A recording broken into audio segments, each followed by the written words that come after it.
Hey everybody, this is Keith Porter here along with Brian Fisher and Michael Skinner. This is It Came From GenX, and history has been made. The Super Bowl is set, and we will see two brothers facing off for the very first time, the Kelsey brothers. Also, two black quarterbacks, first time in Super Bowl history. We look at the flight of the black quarterback in American football.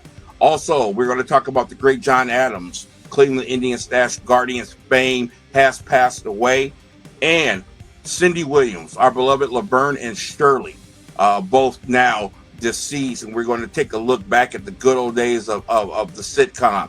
Also, the song of the week. Do you remember Relax, Frankie Goes to Hollywood? And do you have texting etiquette? We'll talk about that. Also, on this day, Facebook was launched. The world has never been the same, so strap on. Hey, and somebody on this show is getting married. Find out who. Here we go.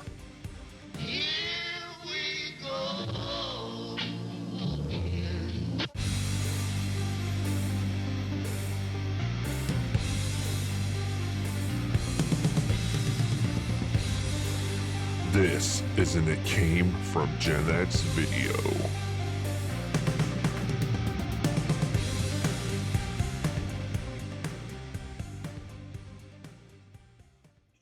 One, two, three, four, five, six, seven, eight. Schlemiel, Schlemazo, Hots and Pepper Incorporated. That's right. We're gonna do it. We're gonna do it. Do if it. you are Something a Gen Xer, you know what that is. That is from the great show Laverne and Shirley. Cindy Williams has died today. Fish will talk a little bit more about that. But welcome to It Came From GenX. I am Keith Porter alongside Brian Fisher and Michael Skinner. We are here to take you through this ride of life through the eyes of Gen Xers and have a little bit of fun, learn a little bit, and we hope that you enjoy the show. Man, we got so much awesome stuff to talk about, but first, love is in the air. This show is on fire, man, especially in the Skinner part. Our beloved producer, podcast producer, Michael Skinner Jr., as you know, he got married last month. It was an honor to be part of that. But our own Michael Skinner, his father, got engaged a few nights ago to the lovely Miss Marcy, and she smells great too, trust me. And we are just excited. So congratulations, Mike. Thank you. That's just awesome, dude. How you feel? Under the weather, unfortunately, today, but overall, life cannot be any better right now. Yeah, I can't tell you how excited two of my favorite people, and I'm just happy for you guys, man. Just really happy. Awesome. Fish, what's up, buddy? How are you, man? Had a nice weekend. Took family out for Joey's birthday, so that's my lovely daughter, Peyton's very nice boyfriend, Joey. So he turns 25 this coming week here, so we had a nice family outing. Yes. Casa Nueva, I'll give them a shout out in Stowe. So very good Mexican food. If you're in the Stowe, Ohio area, go check them out. Very good food, unique menu. Great time, quality time with Ali. Saturday was very nice. And then Sunday saw the newly engaged man over here and his lovely bride-to-be. Saw some football. Very good time. Very nice weekend overall. How are you, man? That's great. I am fantastic. Spent Saturday evening with a lady friend. It was really nice to see her. And of course, Sunday you watched football. I wanted to join you guys. I could barely keep my eyes open because I didn't sleep much at all Saturday. I was late for church, and it was a long day. So Spent the evening with the lady friend and didn't sleep all night. I know that did not come out right because it was nothing like that. I did. Oh my goodness! I went to visit a friend. She happens to be a female. That's how it was, purely botanical. But I didn't sleep when I got home very much. So don't mess with me. Anyway, had a great day today. Went out to Independence. Had lunch with my son, and we had a great time. Got a lot accomplished. I was really upset about blowing my 1,000-watt JBL speaker at my gig last weekend. So I bit the bullet today and bought a 2,000-watt JBL. Yeah. Oh boy. Exactly. That's what my band's gonna say when they see me haul that thing in. So it was a good weekend, a good start to the week, man. So we got a lot to talk about. I know Skinner's got some things heavy on his heart, his engagement, and some bad news in the sporting world. We're gonna let him handle that because of his closeness to it. We talked about the Cindy Williams thing. Fish will elaborate on that a little bit, but Fish, tell them where they can find the show. All right. Well, you might be listening to us on demand on your favorite podcast platform. So we could be heard on Apple Podcasts, Spotify, Overcast, iHeartRadio, Amazon Music, many, many more. So wherever you listen to podcasts, pull up the It Came From GenX podcast, give us a share, not share, but a subscribe, and follow and share us while you're at it. And as we publish 2 episodes every week, they'll pop into your podcast library free of charge. Listen to us on the go or whatever you're doing when you listen to podcasts. You might be watching us on the Boss Code Media TV network. Segments are out there. Find that app on your smart TV device or your portable device. Give it a download and subscribe. We're on there on our very own channel, the It Came From GenX channel, along with other creative folks across the country. We got rap artists, music artists, cooking videos, all kinds of good things on there. So go check them out. And our YouTube channel at It Came From GenX, full video episodes, segments, etc., all there for you. If you can't remember any of that, find us 2 main places. Our Linktree page, just simply Google Linktree. It Came From GenX is simply a page with links to our social media, places you can listen to us, etc. And our website, itcamefromgenx.wordpress.com. All show information's there. Links to videos, bios, shows, promos, ways to sponsor the show, all kinds of good stuff is there. And a link to our podcast merch store, along with our partners that came from, I said it came from GenX, the same thing. Convincing idiots, I'm trying to say, our partners there. A lot of cool merch. So go check out what we have there to offer you. And if you do anything at all, like, share, subscribe, and tell a friend. That's how we grow, and we appreciate your support.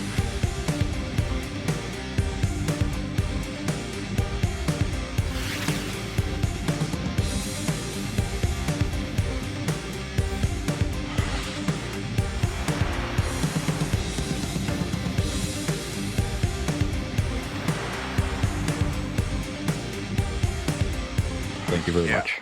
We need donations because Skinner's in the hole now, so we got to help him out a little bit, man. You got to see that rock.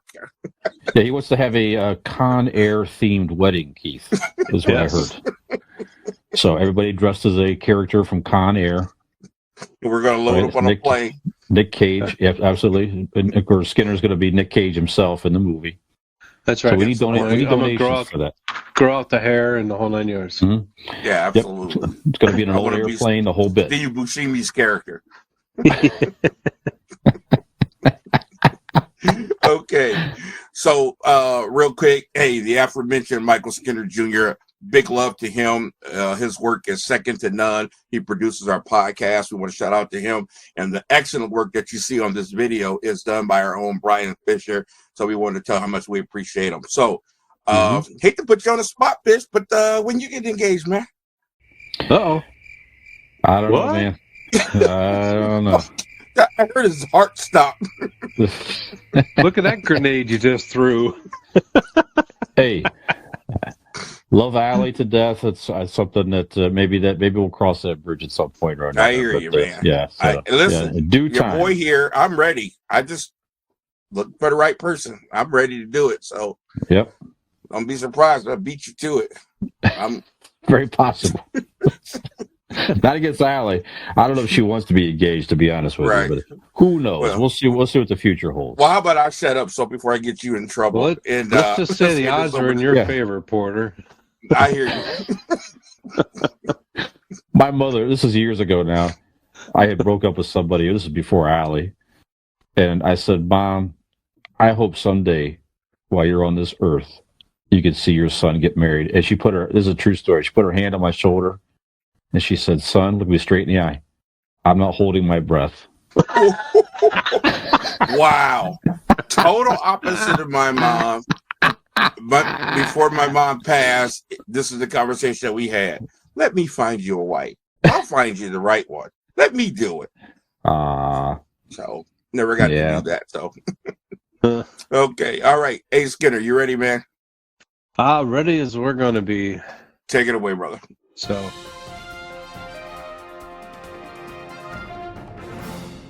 all right. So I will lead off, first of all, with a story that happened just before, it was right after Christmas.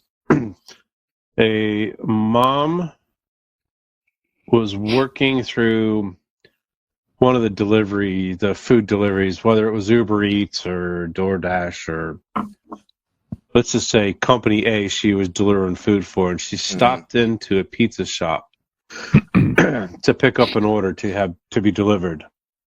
However, she left her 2 twin sons at the time are 5 months old. Wow. No, maybe 9 months old. Not very under the age of 1 anyway. Right. A homeless woman by the name of, I'm sorry, oh, here it is, Nala Jackson, 24 years old. Actually, it was done on December 19th, my birthday, believe it or not. Holy crap. Just like I thought Randy it was Jackson from the Jackson 5, right? Right.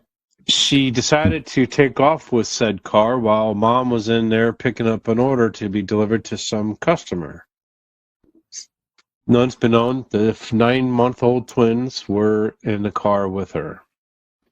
She dropped off the one kid, Kyer, at Dayton International Airport. Car seat and all, just dropped them off. They found the other child, his name was Kaysen, with an S. They dropped him off, or they found him in Indianapolis, Indiana. The car was spotted at some restaurant or some gas station, and police came in, arrested her, found the kid. Now, fast forward to this coming Saturday, the little boy, Kyer, that was found at Dayton Airport, choked to death while in a feeding session. So it was drinking a bottle and choked. Stopped breathing. They called 911. Got the child to, I would assume it would be Columbus Children's Hospital, and he died at the hospital. What a tragic story to begin with, that these twins, first of all, were even abducted. Secondly, for them to be able to come home, and now mom and grandma, who's in the picture, have lost this child over some freak accident. I can't imagine what that family's going through. You know, we've got my 1-year-old granddaughter and 2-month-old granddaughter here, so I can only imagine what they're going through, or what would happen if something like that happened here. You know, knock on wood, that never happens. But our hearts and prayers go out to this family. First of all, I'll get you guys' thoughts if you've heard about the story, and then I wanted to move on with that about today's society with Uber Eats, with door-dashing, and single parents. Is this a good thing that these opportunities to make money are out there? Is this a setting up for more disastrous things to come, such as what happened in December right before Christmas with these 2 children being abducted? I want to get into that, but I want to get your thoughts, first of all, on the passing of the little boy, and then we'll move on from there. Keith? Well, there's a lot to unopen here. Sure. Let's just start with the passing of the little boy. It's just awful. I don't have very much to say about it. Just feel awful for that family. That sounds like a separate issue. So, not much to say. It's up, just God bless them. Just help them through this. The DoorDash, the Uber Eats, and all those things, I think it's a wonderful opportunity for people. You're gonna make a whole lot of money, but I guess you're making, something somewhat decent. Something you don't need a college education for, and blah blah whatever. I think it's a great opportunity if you got a car. then you have an opportunity, and that's great. But the whole single parenting thing, I don't want to judge Skinner because everybody's situation is different. But I just know this. There's just certain things in life you just can't do. And when I hear about stories with parents and their kids and losing their kids and things like that, it's hard for me to feel bad for them because I never, ever let my son out of my sight. And my ex-wife was the same way. Just could not do it.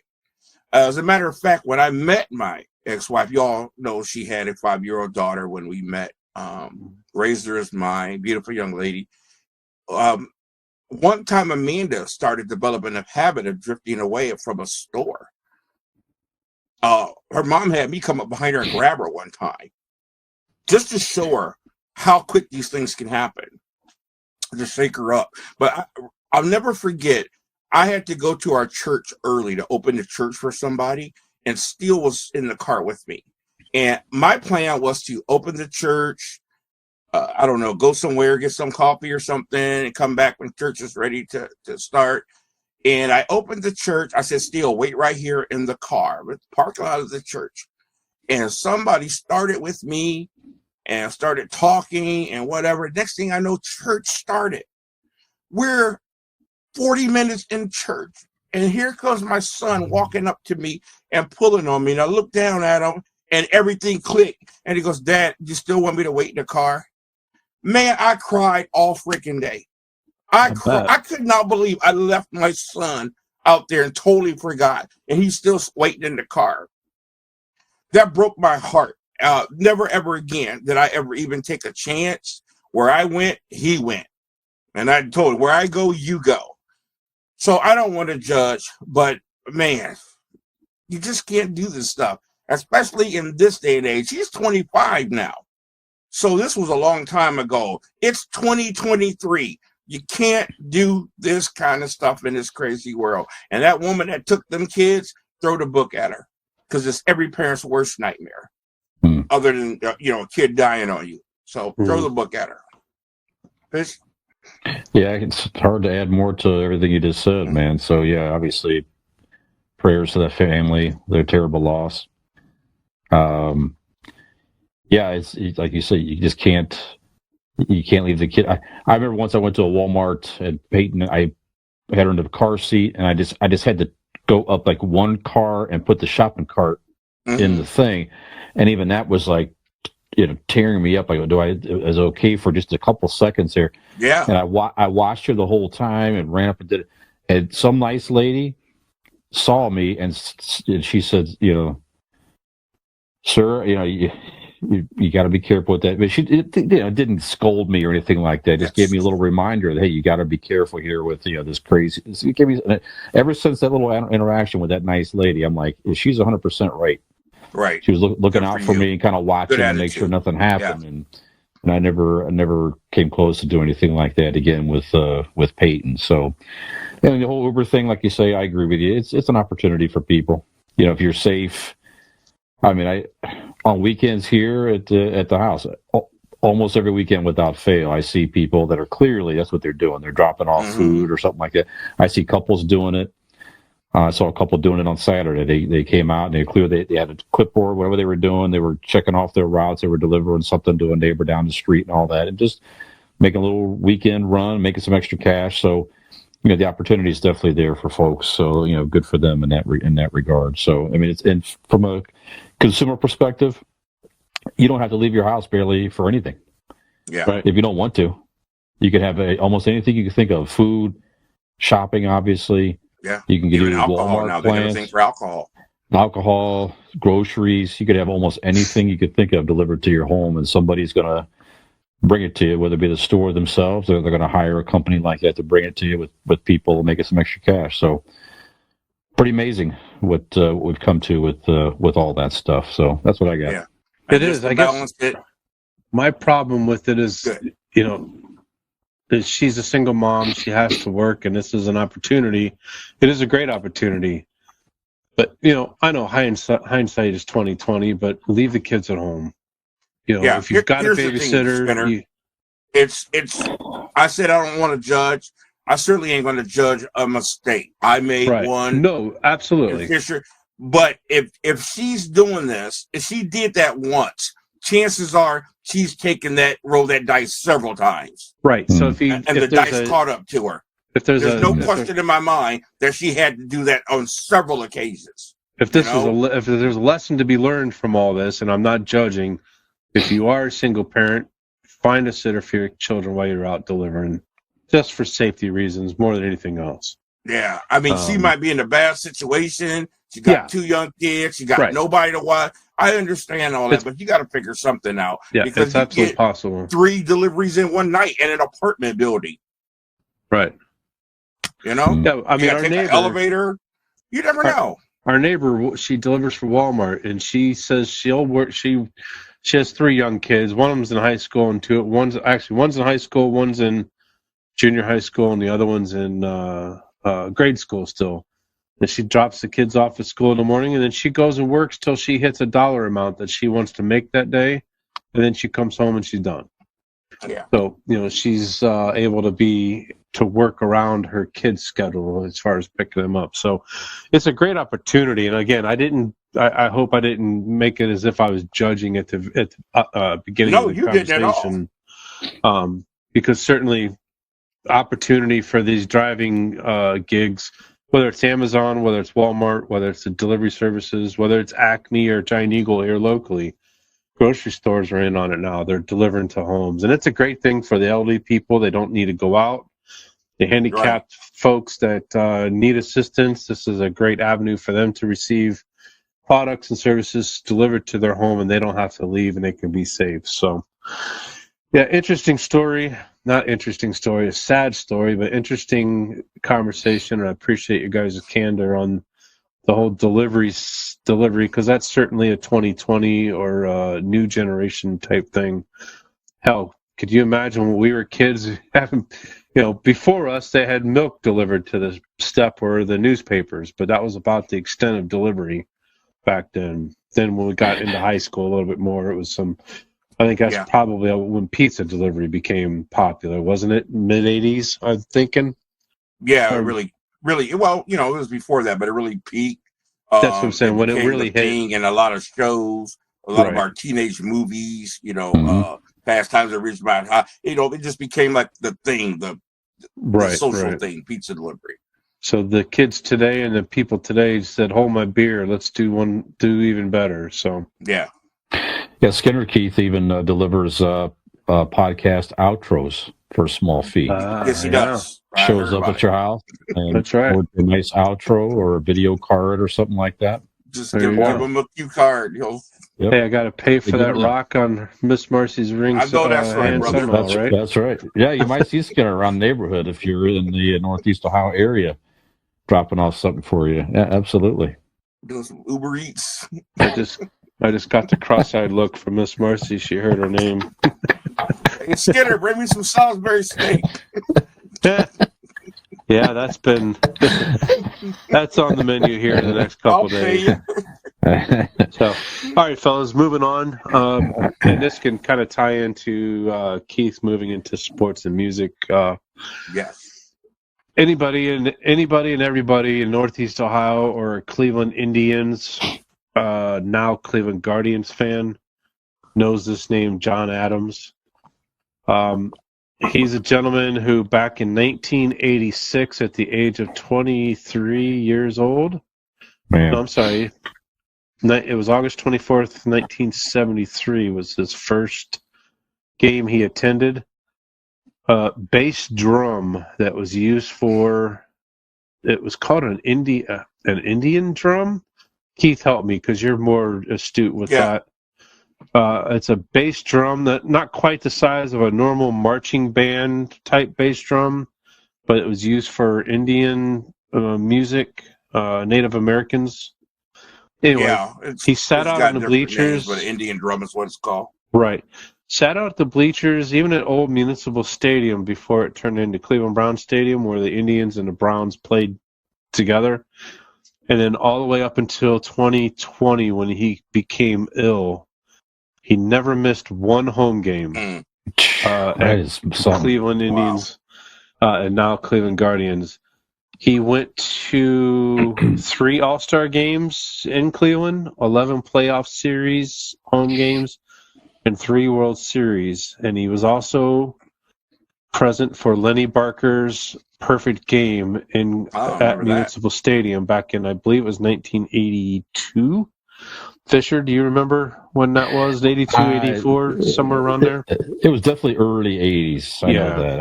I was in 6th grade. I'll never forget that. I remember the game. I just can't remember how old I was when it was on. So John Adams is historic Cleveland Indians. You think about Cleveland Indians, you go to a game, it's just automatic. You're going to hear him out there in the bleachers with the drum. And I've been to the last couple home openers the last few years, and it's been eerie not seeing him. And even the games during the season, it's very eerie not seeing him out there or hearing him out there. Now, they've got a picture on the scoreboard with his drum and a mallet pounding with the same sound, but it's certainly not the same. No. John passed away today at age 71 years old. Now, he's 1 year younger than my father, so it really shakes me up a little bit. Being a diehard Cleveland Indians fan, I've been to games since I was a little kid. Yeah. I go to several games a year. I've got tickets that I go to through work. And you guys know over the years I'm a huge Cleveland Indians honk. And I won't go over my views with them being called what they're called now, which is the Guardians. Truthfully, John Adams had a pretty strong opinion, very similar to mine, and we've talked about that before on the show. So I won't go to that, but I had to bring this up. I'm saddened by this, being a Cleveland fan, a baseball fan, a John Adams fan. When I heard this, my heart sank, and I just had to bring it up. First of all, our condolences again to his family, to the Indians organization. John Adams was inducted to the Cleveland Indians Hall of Fame back in 2012. Mm-hmm. There is a bleacher seat from, I believe it's the old Municipal Stadium, and a replica of his drum out there in center field where the Hall of Fame is, out there behind center field wall. He's I think he's the 12th non-baseball player to be inducted to the Cleveland Hall of Fame. Okay. Pretty remarkable. And his career's almost 50 years. Wow. Span. So with that, you guys know John Adams. Have you been to the games? Do you remember hearing him? Do you remember his story at all? He's been on the local news many, many times over the years, and more so recently with them being ill. Do you guys have the same sentiment as I, or is it just, am I real close to this, being a huge Cleveland Indians honk like I am? But I wanted to bring up the story and get your guys' opinion. Yeah, you have every right to be. So let's just be transparent here. When you mentioned this on text today, my response was, who was John Adams? Right. I thought you were talking about the second president of the United States. Oh, yeah. I had no idea who he was. Right. I happened to look on Facebook, saw another close friend mourning over John Adams. And then when I found out who it was, I got it.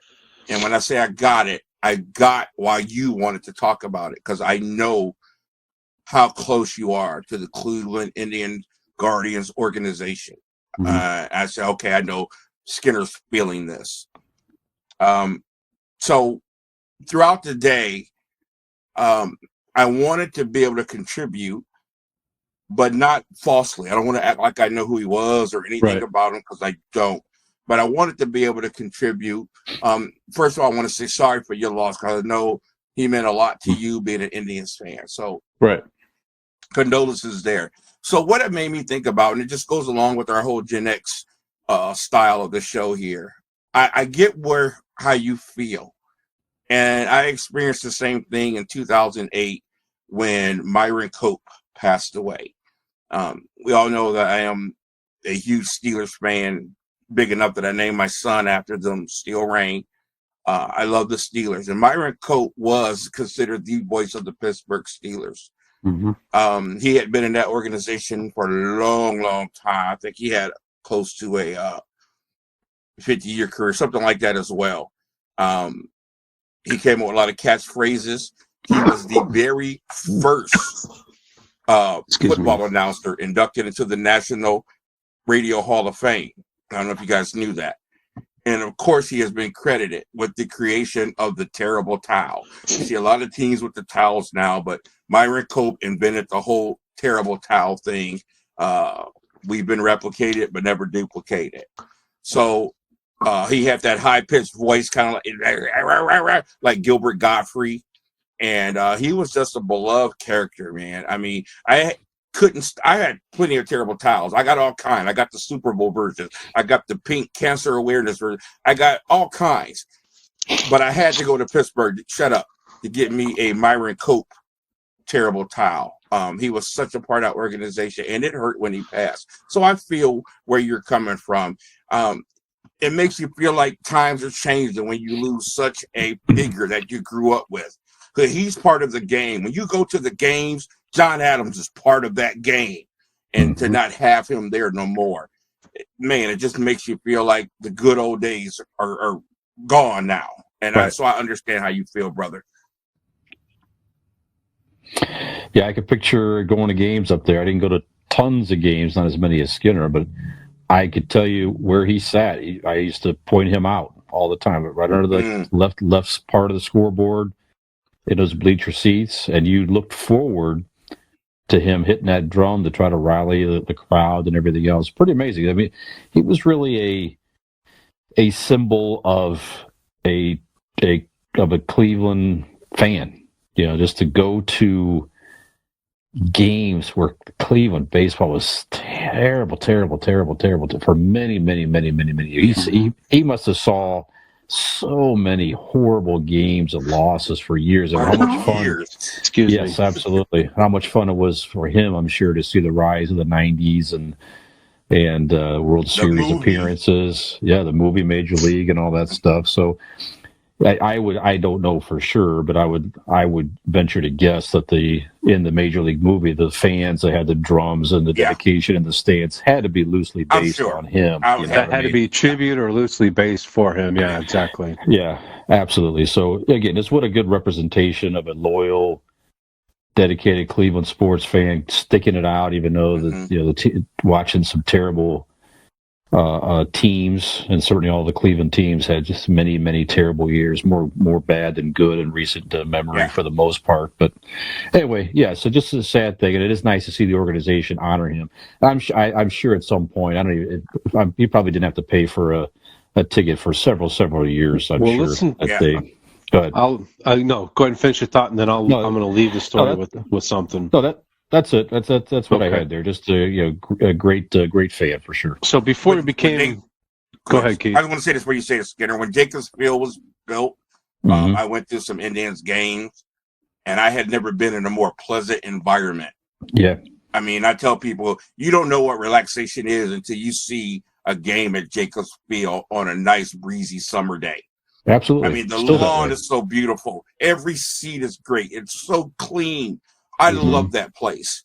We'll have to do it as a showcast. We'll have to go to a game this year together. Yeah, absolutely. So it's all part of the environment. And what I would like to see them do now, they should get something like they have at the Minnesota Vikings at their stadium.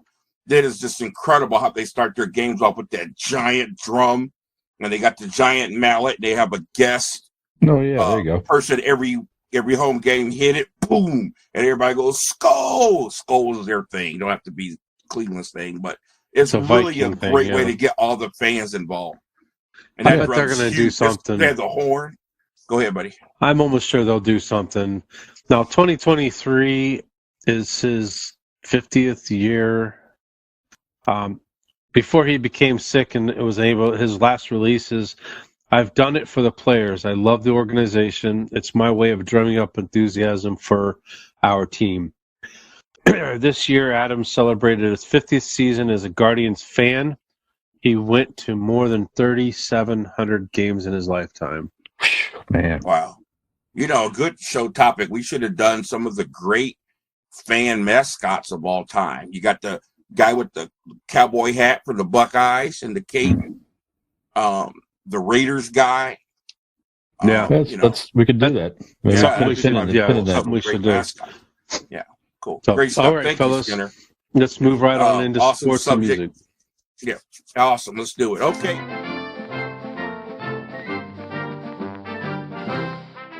All right, guys, let's talk about sports. We know it was the big weekend here. Of course, you're seeing this show a week later, but Skinner's 49ers bit the bullet against the Philadelphia Eagles, who look like absolute world beaters. Just an amazing looking football team. I had high hopes for the 49ers. I'm all about Brock Purdy and his story and that 49er defense, but they got their butts handed to them yesterday. So Philadelphia Eagles are headed to the Super Bowl. I have never seen a team with such bad luck as the 49ers. They were down to their fifth string quarterback, and he was their best weapon as a running back. Christian McCaffrey had to go in at quarterback. Never seen that before in my life, that you lose that many quarterbacks in the course of a season. But with that being said, those are offensive players. This was supposed to be number one defense, man. They gave up 30-something points to just a killer Eagles running game. And hopefully they'll get their team together next year. In the AFC, I thought the Cincinnati Bengals were on a mission. We all know how I feel about Joe Burrow, and you guys do too. And, man, Kansas City, much credit. Now, there's a lot of suspicious refereeing going on in that game. That's a whole nother subject. I mean, some real questionable stuff that I'm like, this just looks really bad. We're not going to get into that, but big respect. And I don't like Kansas City anymore. I think they've gotten arrogant. But my hat goes off to Patrick Mahomes. That boy manned up yesterday, playing on a high ankle sprain, put it all on the line for his team. Kelsey, whose back was in whack, just incredible performance. So the Philadelphia Eagles will face the Kansas City Chiefs in the Super Bowl in a couple of weeks. And I wanted to talk not so much about the games, guys, but the Super Bowl coming up. We got a lot of history going on here. First of all, the Kelsey Bowl. First time that you will have two brothers facing off on opposing teams, one on offense, one on defense, the Kelsey brothers. So this is kind of exciting. And also, for the first time in the history of the NFL, both quarterbacks for both teams are black. And I had a good talk with my son about this today, just giving some history to him, and he really learned to appreciate it. Because this is something big for me. This is a milestone because I had to grow up listening to the stigma on the black quarterback, and there were coaches who were recorded saying the black man isn't intelligent enough to play quarterback. They were caught making comments like that, and to see where we are now, Kyler Murray, you got two in Baltimore, Malik Jones. I mean, just a whole host of black quarterbacks coming up in the NFL, and it's nice to see. I love to see the fact we got a white running back in Christian McCaffrey. Remember, white men can't jump, can't run. So we're seeing all these stereotypes be shattered on both sides, and I love it. So, guys, I just thought it'd be cool to just talk about some of the black quarterbacks, not all of them, obviously, but just from our era. I'm going to throw some names out, see if you guys remember some of these people. Obviously, it goes back a lot further than before we could ever remember anything about football. There were a few no names, but I thought it would be great just to talk about some of the ones. Well, the first one that comes to mind that was prevalent was Warren Moon. Okay, so let's go back a little bit before that. All right, so the first one that I remember, you guys remember this name? Hold on, I just lost his name here. I got him right. Yeah, I remember. Evans. That's him, Vince Evans. You remember Vince Evans? Yeah, I remember. Yeah, for the good Bears. job. Fish? I remember collecting the sticker books and the Vince Evans stickers. I remember that back then for the Bears. Yeah. Yeah, I remember him. He was serviceable. Didn't do too much, but I definitely remember him back in the late 70s, early 80s? Yeah, early 80s. Yep. Early 80s. Vince Evans. And of course the great Randall Cunningham, who did some incredible things. He was like one of the first athlete quarterbacks that we've ever seen. He was amazing. Should have won a Super Bowl. He had some very close calls. Of course, when he got with Randy Moss and Carter, he had a great opportunity and they fell short. Yeah. He was really amazing. But of course, the one that made history, and I'll never forget, was when Doug Williams came in off the bench to lift the Washington Redskins at the time up in the Super Bowl. It was just an amazing feat. I think it helped his career. He went on to, coach and things like that. But the great Doug Williams, you remember seeing him play, Skinner? Yeah, I do remember now that you bring that name up. Yeah, he was something else. Yeah, he was. He came out of Grambling too, and played for Eddie Robinson in college. Yeah, that's exactly where he went to school. It's probably the one and only that's come out as far as a quarterback's concerned that I remember. Then he went back to coach there too for a while. Yeah. Okay, Fish, I'm throw this name at you. Now, Fish mentioned Warren Moon. Warren Moon, probably the most underrated quarterback in history, because Warren Moon had a whole full career way before he came to the NFL. And he set some amazing records there. And then, of course, he came to the NFL. And, man, the Houston Oilers, before they became the Tennessee Titans, he was just amazing there. So Houston Oilers hat tonight, Keith. Okay, there you go. Houston Oilers. Wow. Mm-hmm. Yep. Good call. Any memories on Warren Moon there, Fish? Yeah, I remember just an amazing talent. I mean, he had some. Houston had some really good teams there for a while in the late '80s, early '90s. He had some tough losses. Man, that poor guy. Houston was a team I always kind of liked as a kid. With Earl Campbell and all that. Yeah. So maybe kind of get this old retro Houston Oilers hat that I'm wearing now. They were kind of unorthodox, kind of roughneck. Yeah. So obviously they lost the Buffalo Bills playoff game. They come back against them and all that. So they had some tough losses. But he was definitely a big time talent in our early 20s for sure. Yeah, when he was on the Houston Oilers, they had this persona like the Raiders once had when they had John Madden. It starts with the head coach. You got to have a characteristic head coach. They had the awesome Bum Phillips. You had that running game, and of course they were considered the hardest hitting team in the NFL. They called their stadium the House of Pain, and man, they used to light people up. They get arrested for those hits today, so big ups to him. Another quarterback, I can't stand this guy. I think he was completely overrated. And I can't even stand his wife, because every time she gets a camera in her face, she loves to bring up that her husband was an NFL quarterback, and he wasn't crap. But Rodney Peete, I thought was just completely overrated, man. You remember Rodney Peete, Skinner? Yeah, and I know his wife from, she's a TV actress. And Holly Robinson Peete, yeah. Holly Robinson, annoying. And even in her shows, she has to make reference to Rodney Peete. Always, every show she's on. It could be a comedy show that she's in, and they're talking something serious, and she's like talking about her husband. No, I mean, he was overrated. I think he got his fame because the team was successful despite him and his talents, I guess. Best way to put it. But yeah, I'm with you. He was not one of my favorites, that's for sure. Yeah. Now, we've had a lot, Fish, that have come out of college who were amazing college quarterbacks and have found out that the NFL game was completely different. And I blame a lot of this on the coaching. The coaches found out they were incredible athletes, so they let them run the ball a lot. And of course, you can do that in college and win, but they didn't help them by not teaching them how to be a pocket passer. They didn't prepare them for the NFL. And of course, they got to the NFL and it just didn't last. Do you remember the great Andre Ware? Came out of, I believe, Florida State, if I'm not mistaken. His career lasted 3 years in the NFL. Any thoughts on him, Fish? I just remember the name. I remember him. I was he Atlanta? I don't remember now. I don't know where he played, but sure, that's okay. I do remember the name, though. I don't remember that much about him. Yeah, very short-lived career, and he was such a college star. Of course, we had Jeff Blake, had some success. Cincinnati. He played for about 10 teams throughout his career.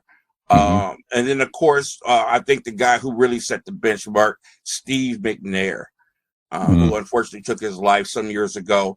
But he had a heck of a career with the Tennessee Titans. Then started with the Houston Oilers. He was backing up.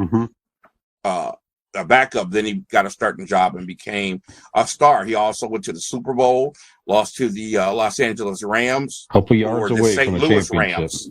Yep. He was a couple yards away. From winning it.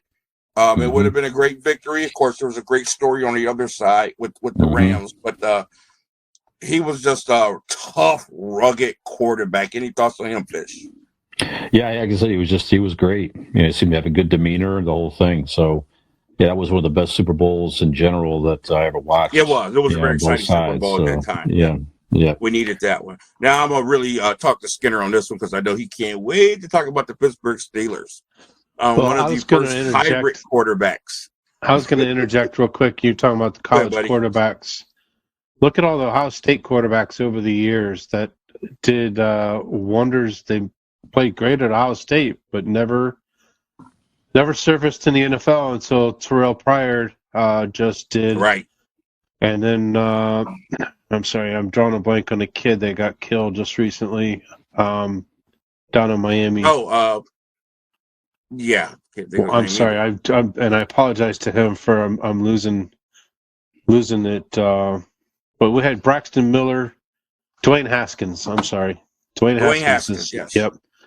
But we had Troy Smith, Terrell Pryor, Braxton Miller, J.T. Barrett, all young black quarterbacks, all very athletic. J.T. Barrett's running. J.T. Barrett is without a job right now. Justin Fields for the Bears now? Yes, now Steelers picked him up. Justin Fields is the one and only in the last 15 or 20 years that's had any success in their first 2 years of the NFL. I think we're going to have two. We're going to have Justin Fields and C.J. Stroud's going to go probably in the top 5. Yeah, he's going to go high, and I think he'll have success. That kid is so intelligent and so athletic. I mean, a pocket quarterback. He's perfect for the NFL. I think he's going to have a chip on his shoulder because of what happened in college as well. Because he was already angry. He was thinking about staying another year. So I think he's going to have success too. So, but yeah, I didn't mean to interject. But yeah, just look at the last 15 years of Ohio State quarterbacks. All black kids, all very good, all very skilled. And, until Justin Fields, none of them made it in the NFL. Right. And now you mentioned Stroud being a pocket passer. And, of course, C.J. Field was known for his legs. And we've seen a lot of success happen with the running quarterback. First, it became a fad years ago. Then it was like, no, you're going to get hurt. They don't last. And now we're back to that again. Everybody wants these running quarterbacks. You got Kyler Murray. You got Jackson over in Baltimore. Mahomes. And now we got a lot more coming up. But this all got started back in 1995 when Cordell Stewart became like the first hybrid quarterback, so much that they gave him the nickname Slash. He was punt returner. He was quarterback. He could run the ball. And he had some success with Pittsburgh. He had a great college career in Colorado, and he almost got it done. They did get to the playoffs with Cordell Stewart, but his career didn't go the way he wanted to. You remember Cordell Stewart, Skinner? I do, especially the pictures of him in tutus with the black and gold. I remember him very well. You had to come up with something. You couldn't just answer the question. You had to be a jerk about it. But I'm telling you, when you think of Cordell Stewart, there's that meme that was out there for years with him in the tutu. But you're right, Cordell Stewart. We'll leave that alone. We're talking football here, not personal life. Truthfully, he was very athletic. He had a great college career, and he had some success in at Pittsburgh, but unfortunately he was very fragile, and being a running quarterback, you cannot be fragile, especially in the NFL, because you're going to pay for it, and that's what happened to him, unfortunately. Okay.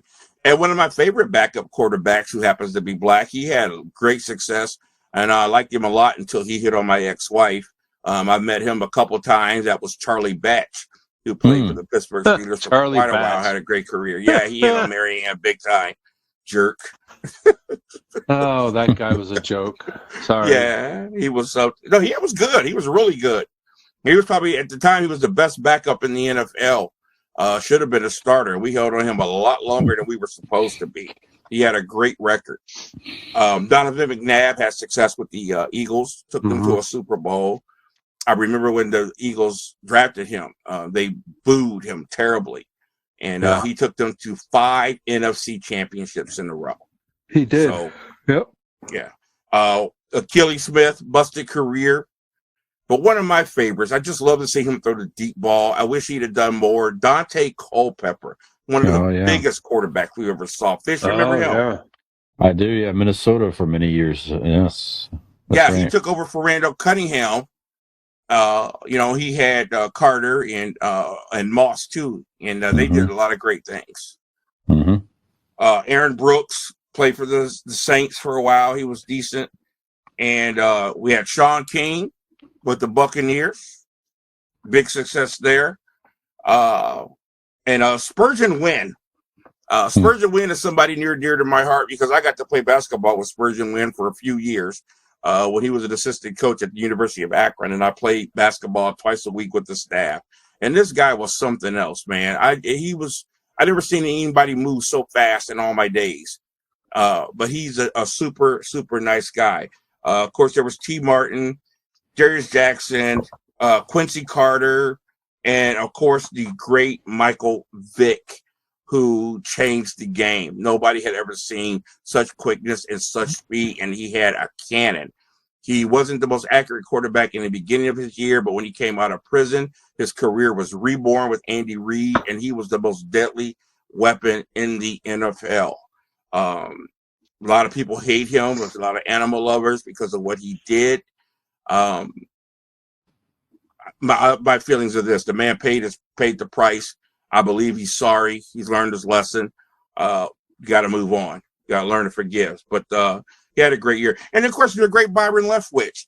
Byron Leftwich made his bones playing in the MAC conference. He tore his leg up in a game against the University of Akron. And to trying to win the game, his lineman had to pick him up and carry him downfield every completed pass. And he won that game. And, of course, that got him a first-round draft pick. He had a great career. He ended up being a backup for the Steelers, and he has now won a Super Bowl being the offensive coordinator for the Tampa Bay Buccaneers with Tom Brady. So his career is good. He's looking at some head coaching chances, and Seneca Wallace. So there's a lot more we could name, but it's just really great to talk about the stigma being lifted off of all athletes, white and black. You can do whatever you put your mind to. And to see such great success happening for these young men. So that's it on sports. Any final thoughts on that, Skinner? No, sneeze? I'm sorry, man. I told you at the beginning I'm under the weather, and I just had a sneeze. And anyway, no, you've said it very well. It doesn't matter what color of skin you are. If you've got the skill and you've got the intelligence to play a position, no matter if it's football, baseball, hockey, it doesn't matter. If you've got the talent, You've got the skill, and you've got the mental capacity, it doesn't matter what the color of your skin is. Strive to be the best that you are. Thank you. Well said. Okay, guys, a little bit of music news here this day in music. 1988, Frankie Goes to Hollywood during a court case involving Holly Johnson, who's the lead singer at ZTT Records.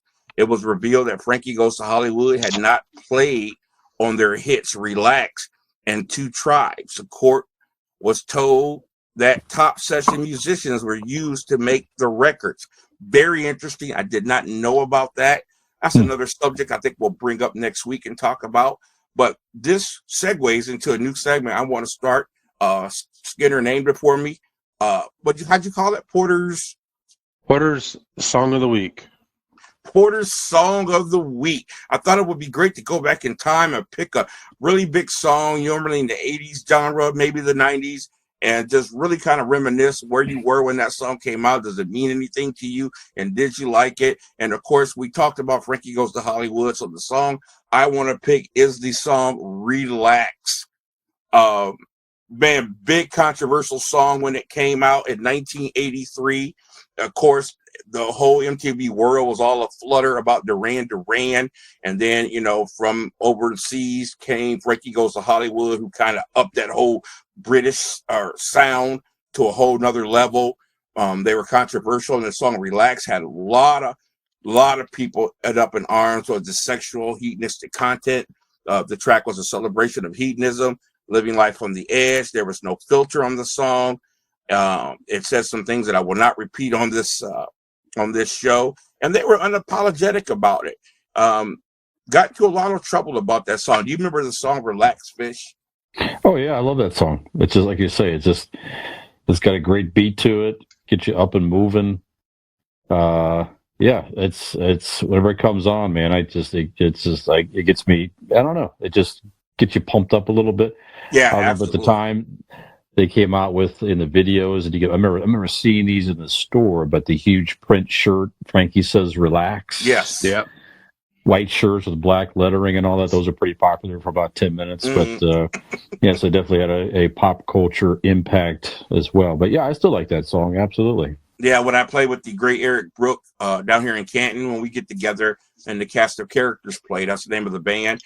We used to do that song, and I would always just start off with beat, just boom, boom, boom, hitting that 4 times. And he would just go, hey, hey. We go into that song, and everybody would jump up. Very energetic song. Skinner, any thoughts on Relax? I'm with Fisher. It's a song you can't help but to bebop to when it comes on, especially being an our age group. How can you not? Yeah, it's got a great beat. If you like the lyrics, you don't like the lyrics, to me it's irrelevant, as the song has a great beat. You can turn the lyrics off of it and still enjoy the song. So not a lot of that you can do nowadays. Today's world. And they only had 2 other hits. The other one was 2 Tribes. Of course, it wasn't as big as Relax, but it did get a video, some airplay. And my favorite song by them is neither one of those songs. If you haven't heard the song The Power of Love, one of the best ballads and incredible videos I ever heard, check out The Power of Love by Frankie Goes to Hollywood. But yeah, Relax is Porter's Song of the Week. Pop culture, Fish, take it away. Calgon, take me away! Indulge yourself in Calgon luxury. Let Calgon soften and pamper you. It's like no other bath experience. It's paradise. Calgon, lose yourself in luxury.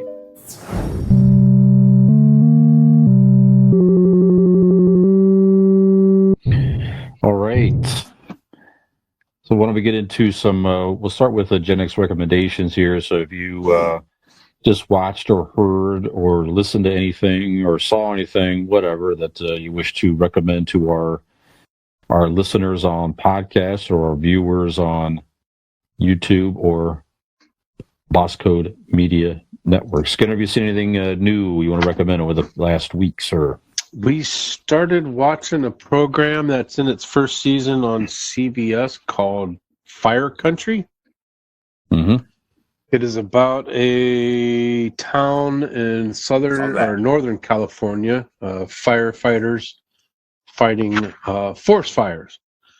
And the caveat to the show is a gentleman who is serving a 5-year sentence in prison for armed robbery gets the opportunity to leave early and gets into this firefighting program for convicts. And he happens to be from the town for which this program is being done. So we'll leave it at that. The music in the first episode is fantastic.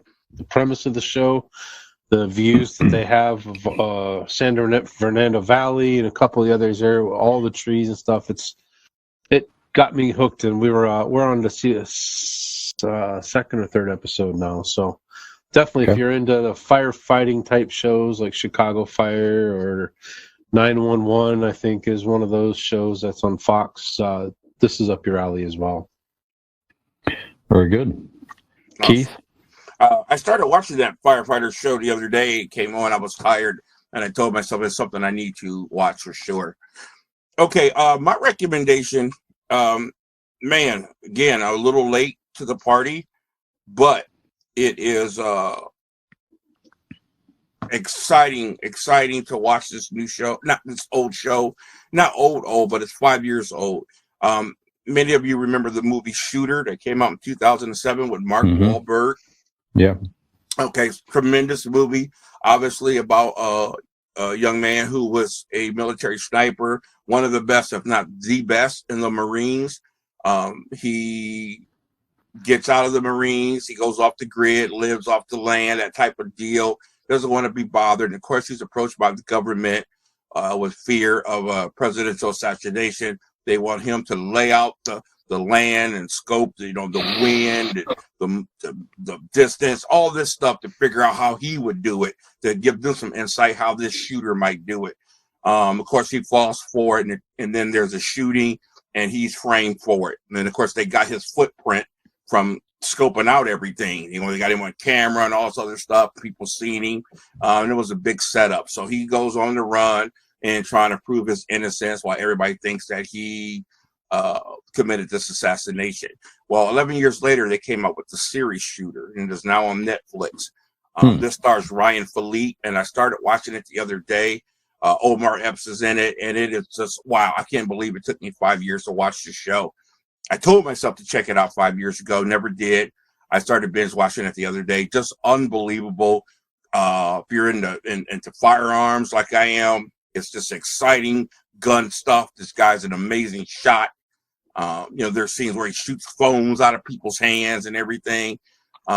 Really kind of a little bit of Jason Bourne, Bourne-ish, if you will, but just very cool. Of course, the twist in the series that the movie didn't have, he has a wife and a child in the series, what makes it a little more dynamic. I think it's a great addition to the show. But check out Shooter on Netflix, man. You won't be disappointed.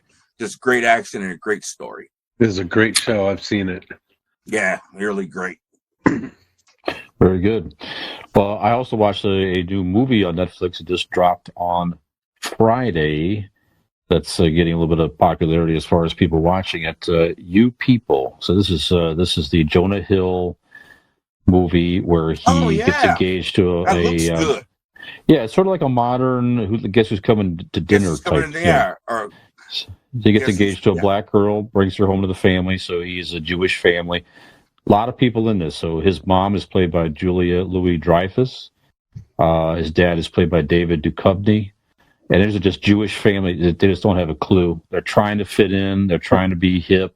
But they just keep saying everything wrong, offensive. And on the flip side, her father is played by the great Eddie Murphy. He's so good in this. He plays a Muslim, very stern father. Just good. I mean, it's not rated the best on Rotten Tomatoes and all that, I noticed, but still. Who cares? Allie and I thought it was very entertaining. We laughed a lot, enjoyed it. Hey, I won't spoil. Don't bring her home if she can't use your comb. It's funny. There's so many. Jonah Hill's so good in this. It's just like there's so many, and there's actually obviously I was doing a podcast. There's a podcast tied to it as well. So Jonah Hill was trying to make a podcast with his friend, and that's his dream and everything else. So that's something Eddie Murphy's not for. Okay. You're making a podcast. How are you going to support my daughter and this and that and the other? But anyway, just a lot of good dialogue in there, and it's very modern feel to it. In many respects. Fish. I can't wait to see that. Hey, so definitely check it out. Rotten Tomatoes means nothing. Sweet Girl got a bad score on Rotten Tomatoes. Was that movie good, Skinner? That movie was freaking awesome. Yeah. That's all I could say about that. Yeah, so check it out. And I also did finish, I mentioned I started watching it, but I did finish the entire series of Kaleidoscope, also on Netflix. That's the one with Giancarlo Esposito. It's interesting. It's about a big heist, and it's sort of, one episode is this part of the story, the next episode goes forward, or the next episode goes backward. It's kind of that type of thing. Every episode kind of goes back and forth, which is an interesting dynamic. But still, I watched like all episodes, whatever it is, but definitely worth a watch. Go check that out. Okay. And that's what I got. And then, guys, we talked about this. We were piloting some time ago mini-sodes we were doing there for every so often back when we, earlier on in this podcast. So we're coming on up episode 100 here soon. And, we keep evolving and trying different things. Obviously, Keith introduced the new song segments. So we can just keep experimenting, doing things as part of the the fun of growing this and just seeing how things go. But we used to do every so often a get off my lawn type segments. So that was basically like you've heard the term out there, get off my lawn. It's like an older person telling kids to get off his lawn, grouchy, grumpy. So we thought we'd just every so often work in a segment to get off my lawn where there'd be something to where, kind of bothers us, something that made us feel older. It could be funny, it could be serious, or whatever it is. So we're going to pilot this and just kind of see where it goes. So one of my pet peeves is texting. And I use text all the time. And my pet peeve is some people that just don't respond timely or at all to text. Coach Cooper. Especially one thing, the one thing that gets me, especially is if I personally invite you to, I don't care if it's a group text or not, I will say, now it's one way to, it was like it's part of the conversation. So, if I invite somebody to do something, to come over or do something, and it's just no response at all, I'm like, that bothers me. Now, it's okay that if I send a text, it's just like, you don't respond right away to it or something like that. Okay, people get busy and this and that. Okay, that's fine. But it's more of the specific pet peeve where it's not directed to anybody, guys. I just want to be clear. There were some people, I'll just use the exact example. We went out to watch football yesterday. Now, some people I said, like in our group text here, guys, hey, we're going to be here. If you're interested, show up. That's what we're going to be. I wasn't looking for any acknowledgement or anything like that. That's fine, right? So that's not a big deal to me. Others, though, I asked directly, not naming any names, and no response, zero, nothing. Not even a thank you for inviting me. It takes 2 seconds to respond to somebody's text. Right. You got an invite to something. So I don't buy it that people are that busy.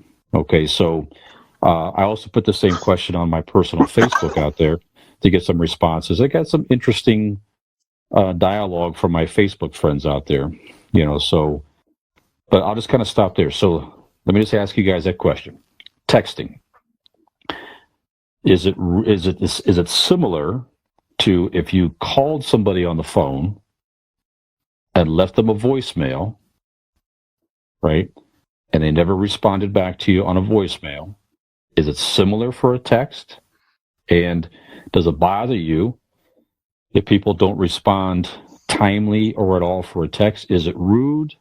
Or am I just sounding like an older dude that's like, grouchy and grumpy and get off my lawn type of stuff? So, Keith, what do you think about texting?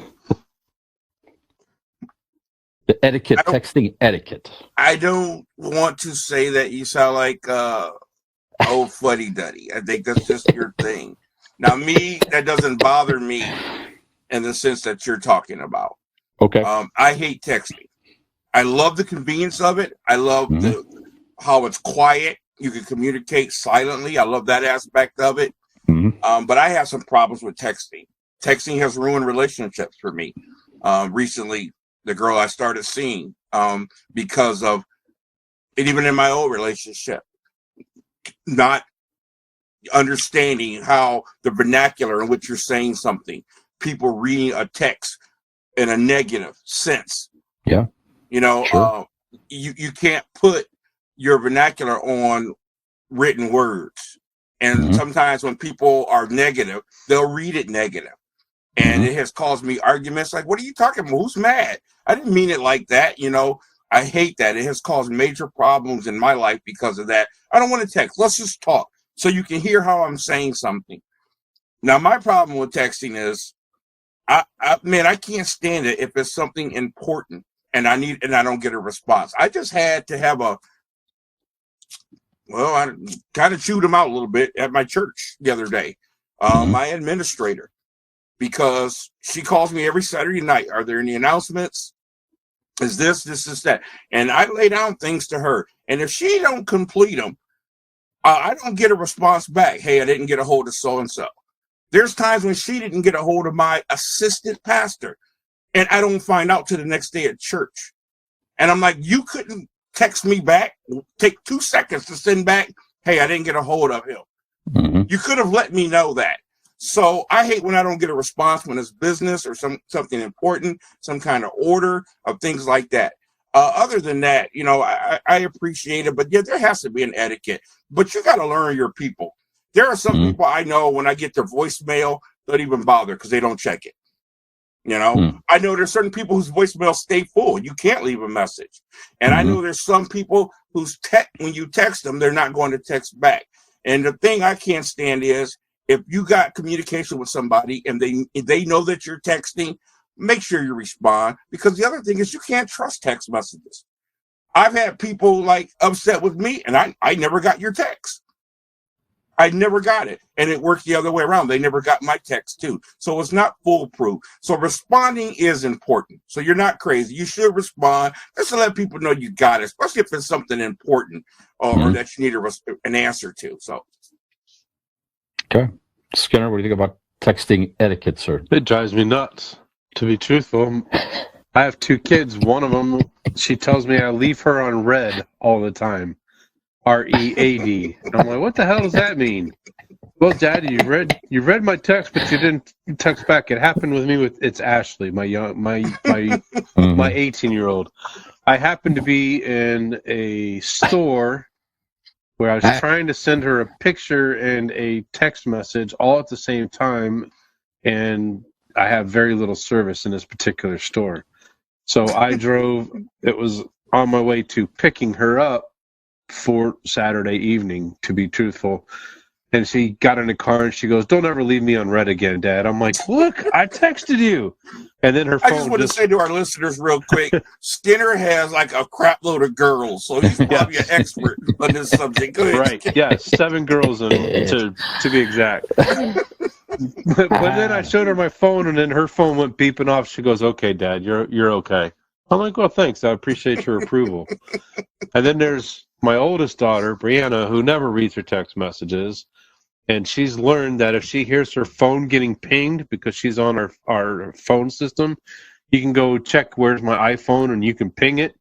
So if she doesn't answer my text within a period, me and Marcy both, we'll ping her ass so she knows that she needs to respond back to us. So I get it from both, I get it from both ways. But I agree with you, Fisher.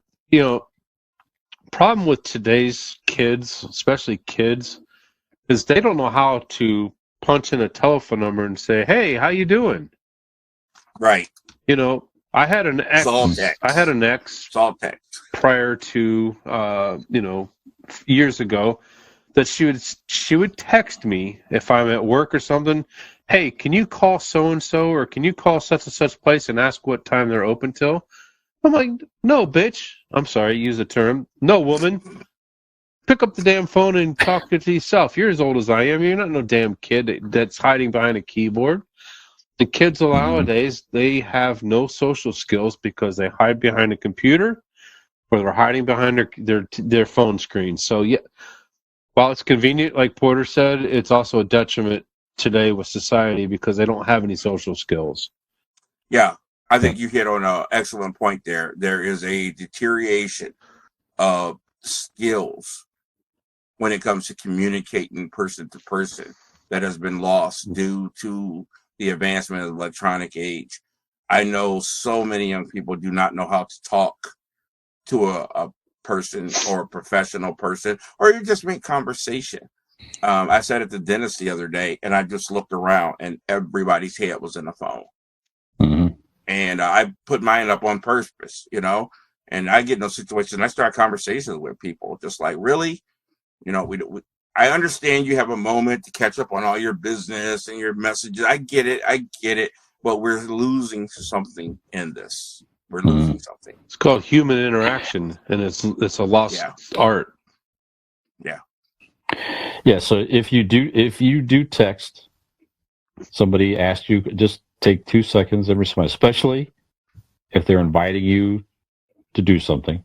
Take a second to politely decline. And no matter how hard you try, young folks or otherwise, I get hung up in it sometimes in this too, where I'm like, how do I get around from actually pick up the phone and dialing this restaurant or something like that? It's like, just stop what I'm doing. I had to do it on Friday, as a matter of fact, to make reservations at the place. I'm like, how do I make reservations online? I can't figure it out. I'm just like, what the hell am I doing? Right. Stop, dial the number, talk to a human being, get it done. No matter how hard people try out there, you're never going to replace the necessity, at least in a business environment, if nothing else. You're going to have to talk to people. You can't hide behind email and instant message. You will I can go totally on. You're relate going to have to. what you're just saying, Fisher, right now. Experience today.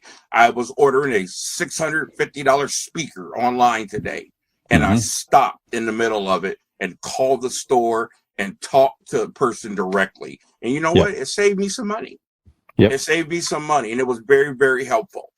And I'll have that delivered to the house in a couple of days. I was like, you know what? Everything's online. Let me call and talk to somebody and get some questions answered. Yeah, so definitely can relate to that. And I'm going to say this, and I'm going to get in trouble because this person watches our show religiously, but I'm going to tell you what I can't stand. When somebody says hi to me on a text message, and then I respond, and I hear nothing from them, and you know who I'm talking about. It's the equivalent almost if you walk up to somebody and ask them a question and they turn around and walk away and never responded, that is the equivalent in some respects of you not answering a text. Well, I'll make sure, Fish, when you send out an invite, I'll make sure I'll respond no matter what. Well, if it's now somebody else said you got to know your people and understand and the situation, and I get that too. I understand that too. I understand. I have some friends that will not respond, and it's frustrating. But unfortunately, I've lowered my expectations of that person. Get off my lawn! I don't mean you. I don't mean but that's what happens. Anyway, we can get off the subject here, but so I think I like this. So good discussion, guys. And if you have opinions out there on text etiquette, do we sound too old? Do we sound like we make sense? Whatever it is, share your opinion with us. You can contact us on our social media pages and don't use all platforms. Caps. You're yelling at me. That's right. Or email us at itcamefromgenx330@gmail.com. Again, post on Facebook, Twitter, Instagram, whatever. And I'd love to hear your opinions. All right, so some pop culture headlines here, gentlemen. We do have a couple deaths, unfortunately. We want to recognize here for a moment. Lloyd Morissette passed away Sunday at the age of 93. He was the co-creator of Sesame Street. Now, we've talked about Sesame Street a lot lately with pop culture history and a few things. But just an amazing man. I mean, he co-founded the Children's Television Workshop with his close friend and fellow Sesame Street creator, Joan Gance Cooney, in 1968. Keith, I think we had two great men also born in 1968, if I'm not mistaken. I know of two. Yep. He continued to serve as chairman of the workshop board until 2000. He remained a board member until he died. And without Lloyd Morissette, there would be no Sesame Street. It was he who first came up with the notion of using television to teach preschoolers basic skills, such as letters and numbers. He was a trusted partner and loyal friend to me. This is Gance Cooney, so she was still on for over 50 years, and he will be sorely missed. So he also served as president of the John and Mary R. Markle Foundation from 1969 to 1998, in which he launched the foundation's program in communication and information technology. So just he devoted his life to children's programming. So I'll just pause and reflect there. I mean, obviously we've talked about how Sesame Street was. I mean, for me personally, how influential that show was to me as a child. I watched that show all the time, and as I've said before in this podcast, I mean, there's no question about it. That show helped teach me how to read more quickly. No question about it. Put me in advanced reading skills and everything else. So it's rest in peace, Lloyd Morissette. Any thoughts on Lloyd or Sesame Street in general, Keith, before we close out? Obviously, we talked about Sesame Street, like you said. I won't go into that. But you know what bothers me? And it's amazing. We see it happen all the time. How a man or person could do such incredible things and make such incredible contributions and fly under the radar like that. I didn't know his name till today. I didn't You either. brought it up. And he should be recognized, a well-known name for what he's done. He's a pioneer in children's education. It's a shame that a person like this is less known, or I should say a person like Joey Buttafuoco is more well-known than this guy. It's really amazing how that can happen. Really sad. Yeah, I agree. And maybe it's by his choice too. I don't know. Some people want to be humble, and maybe he didn't want to be recognized like that. But I don't still, know. we should recognize him. Yes, absolutely. Skinner, any thoughts on Mr. Morissette's work or Sesame Street in general? A brilliant, brilliant man. Like you said, a pioneer. We all grew up with Sesame Street, and our older kids, I know my kids grew up with Sesame Street. And yeah, that taught me how to read and write and learn numbers hell of a lot quicker than what these kids are today. I went to elementary school and kindergarten knowing how to read already, how to write my name, and knew what the alphabet was and numbers like that. So yeah, I wish more kids went back and watched Sesame Street with the way we can stream and find television shows very quickly and easily today. Parents should be putting Sesame Street back on the air for them. Still there. And there are some great shows out because of Sesame Street that are successful, that are great. Mm-hmm. One of my favorites growing up, matter of fact, I just found a picture of my son when he was about 3, Blue's Clues. Yeah. Yes. Great show when my son was a baby. I bought him a thinking chair. I found it at JCPenney's. When he saw that thinking chair one Christmas, it just blew his mind. He never got out of it. I just found that picture the other day. So there are some great shows out there, and they're there because of Sesame Street. Very good point. Very good point. Okay, and Keith, you mentioned her at the beginning of the podcast. Cindy Williams passed away today, 75 years of age. Of course, best known for Shirley of Laverne and Shirley. So Laverne, Penny Marshall had passed away a few years ago. So we looked up off camera before the show, Keith. So there's only one member of the main cast that's still alive today. Lenny. That guy, Lenny, Michael McKean. Everybody else has since passed on. She was also in, you may not know, but she was in the movie American Graffiti with Ron Howard. That was a George Lucas, one of his early films. Before Laverne and Shirley, and I did not know this. Maybe I did know this at some point here, but she auditioned for the role of Princess Leia and lost the role to, of course, Carrie Fisher at the time. Wow, I can see her in that role. Sure, absolutely. Yeah. She was nominated. She was a Golden Globe nominated actress, and so there you have it. I love the show. I used to watch. My mom was a big Laverne and Shirley fan, so that was definitely a staple in the Fisher house. I think I'm pretty sure it was like a Happy Days, and Laverne and Shirley was all on the same evening.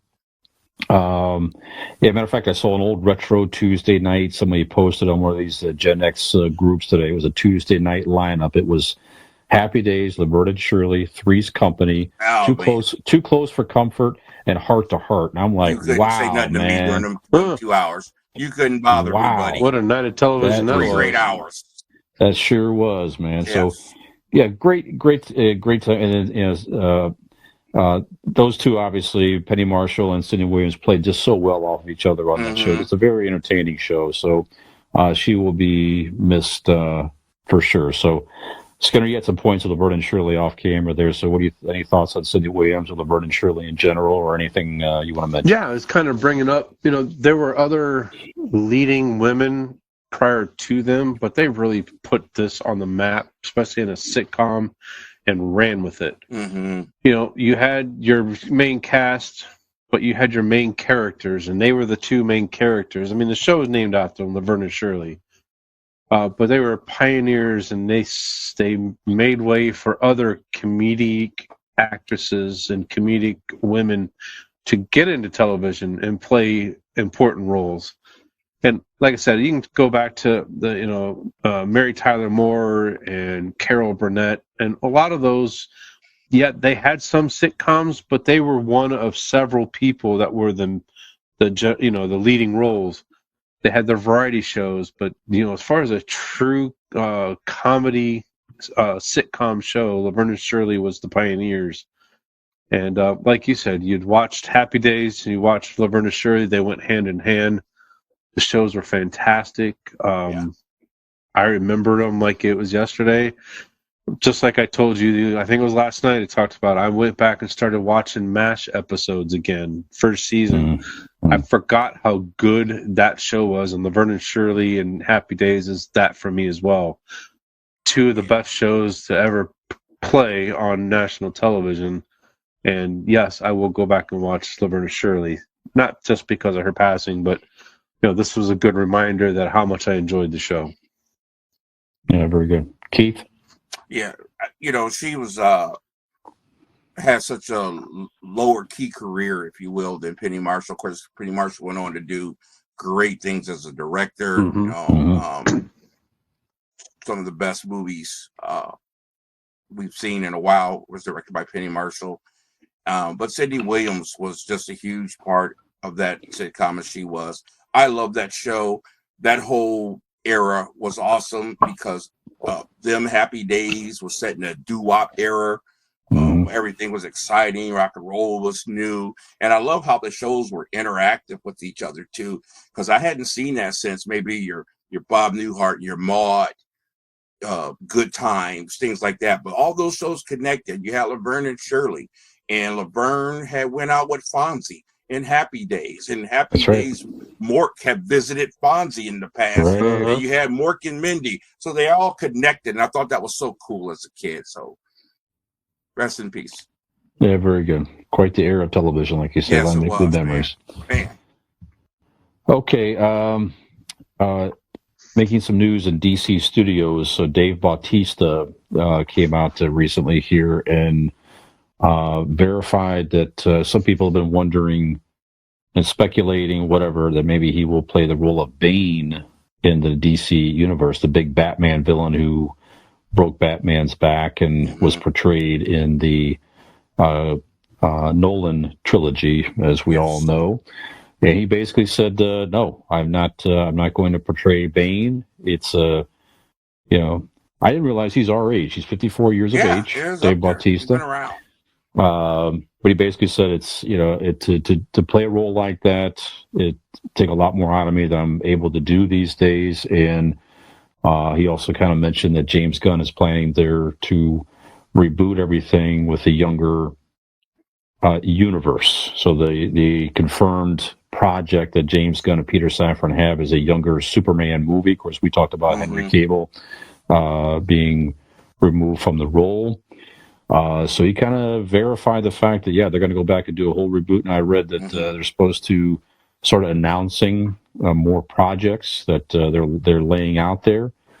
So I don't know. I just thought it was interesting. It would have been kind of neat to see him play the role of Bane for sure. But I do agree with him that he's just not, as he stated, he's just not physically able and young enough to play that role for several movies. If he has a 15-year plan, he's not going to be 70 years old trying to play a big, muscular, tough guy like Bane. So I just thought it was interesting. And then the whole thing. And then they also, in the same article, they mentioned that Jason Momoa talked about he received some good news recently. And he's saying that he's going to retain the role of Aquaman.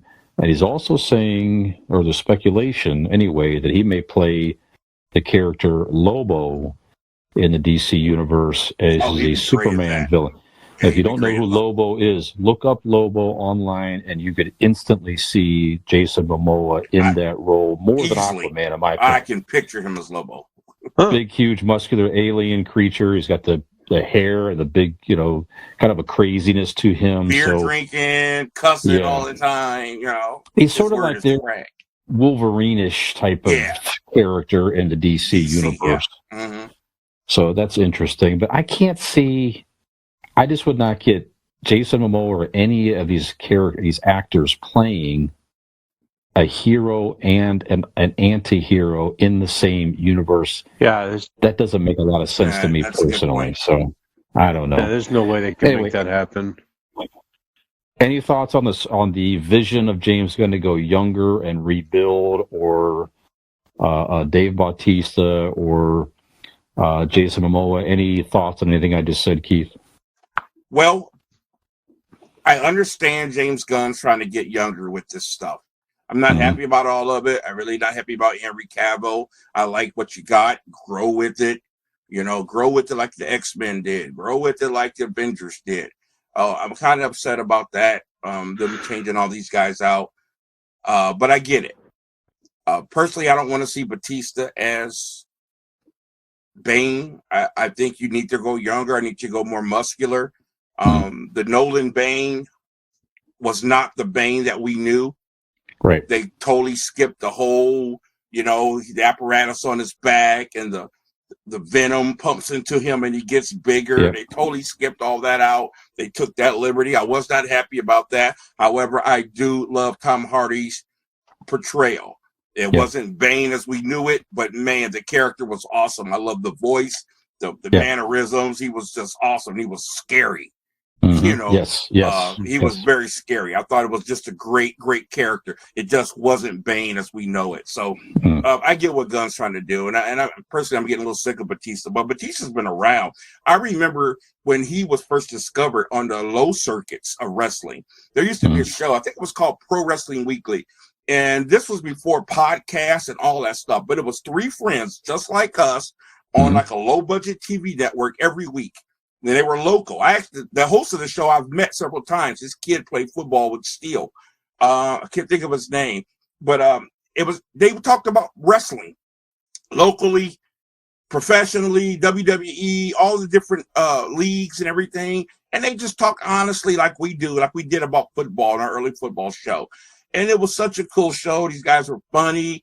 And they talked about this wrestler called Leviathan, who they thought would make it to the WWE one day. And that wrestler ended up being Batista. They changed his name. So this was like 25 years ago, or 20 years ago. Steel was a little boy. So yeah, he's been around for a long time. But I get he's trying to go younger, but get somebody muscular, get somebody that's going to give you, 6, 7 movies or whatever, to grow with the character. Just get the character right. That's the most important thing. Yeah, I'm with you. That's I had the originals, that series up in the attic, really, the whole Nightfall series. One of the best Batman stories you're ever going to read, where he, falls to Bane and has to rebuild, and they replace Batman with some other kid, and Batman has to then defeat him and then defeat Bane. It's a whole huge arc for Batman. Very, very cool. So I think it put that in the movies. I think that'll be a great thing. But you're right. You're going to need somebody who's younger and looks the part, is able to do it physically for several films to tell that story, I'm sure. Yeah.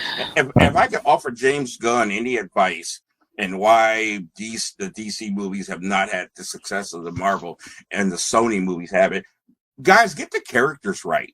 Yeah. You got lucky with Hugh Jackman as Wolverine, but you never got him right. You didn't have the outfit, the two outfits which were iconic with Wolverine, the yellow one or the brown one. You screwed the Flash up with his new outfit and the way he acts and the way he runs. You changed Wonder Woman's outfit completely. You changed Bane. You totally omitted the whole thing about Bane, which was the Venom. So just get the characters right, man. Right. Yeah. I'm with you. Skinner, any thoughts on all this, with whether it be Dave Bautista or the DC direction or anything we talked about? No, I totally agree with what Porter said. I think DC, while it sucks they have to go young, I think, while it pisses me off that they are going young, they have to. What they've put out over the last 10 or 15 years, they can't run with it for another 10 or 15 years. It's just like, what they did with Iron Man, what's his name? Robert Downey Jr. played a hell of a role for, 13... Did they not nail that character or what? 13, 17 years he was Iron Man, and, finally with Endgame, he said, okay, I'm done. I can't physically do it anymore. And Marvel understood that they can't put another character in his place. They can't have another Tony Stark with another actor. It just can't happen. Why hasn't DC picked up on that? Like Keith just said, Marvel hit the character, nailed it. Tony Stark, is Robert Downey Jr. Robert Downey Jr. for sure. is Tony Stark. I mean, they couldn't have casted a better person for it. And they got lucky with Aquaman, Skinner. They did. Because Jason Momoa, you got the women and you know, the girls that like him, but the enthusiasts, you would have got more of them if you'd have got that character right. Since when does he have black hair? You know, I mean, come on, man. Oh, he's a back here, beer drinking, squiggly guy. He's not the Aquaman that we know. You just redid the whole character. You took that liberty. So get back to the characters, find the right actors and actresses to play the parts that they're supposed to play. Make the characters that we see on the big screen the same damn characters we see in the comic books. It is not that hard. Yeah. Right. Yeah, we'll see. It'll be interesting to see when the first Superman movie rolls out, which is supposed to be a younger Clark Kent working for the Daily Planet, and that era of Superman. So we'll see where it goes. Let's hope they get the Daily Planet right. Yeah. You know what I mean? I have confidence in James Gunn and Peter Safran. I think they're going to try to do it right. So we'll see. Okay.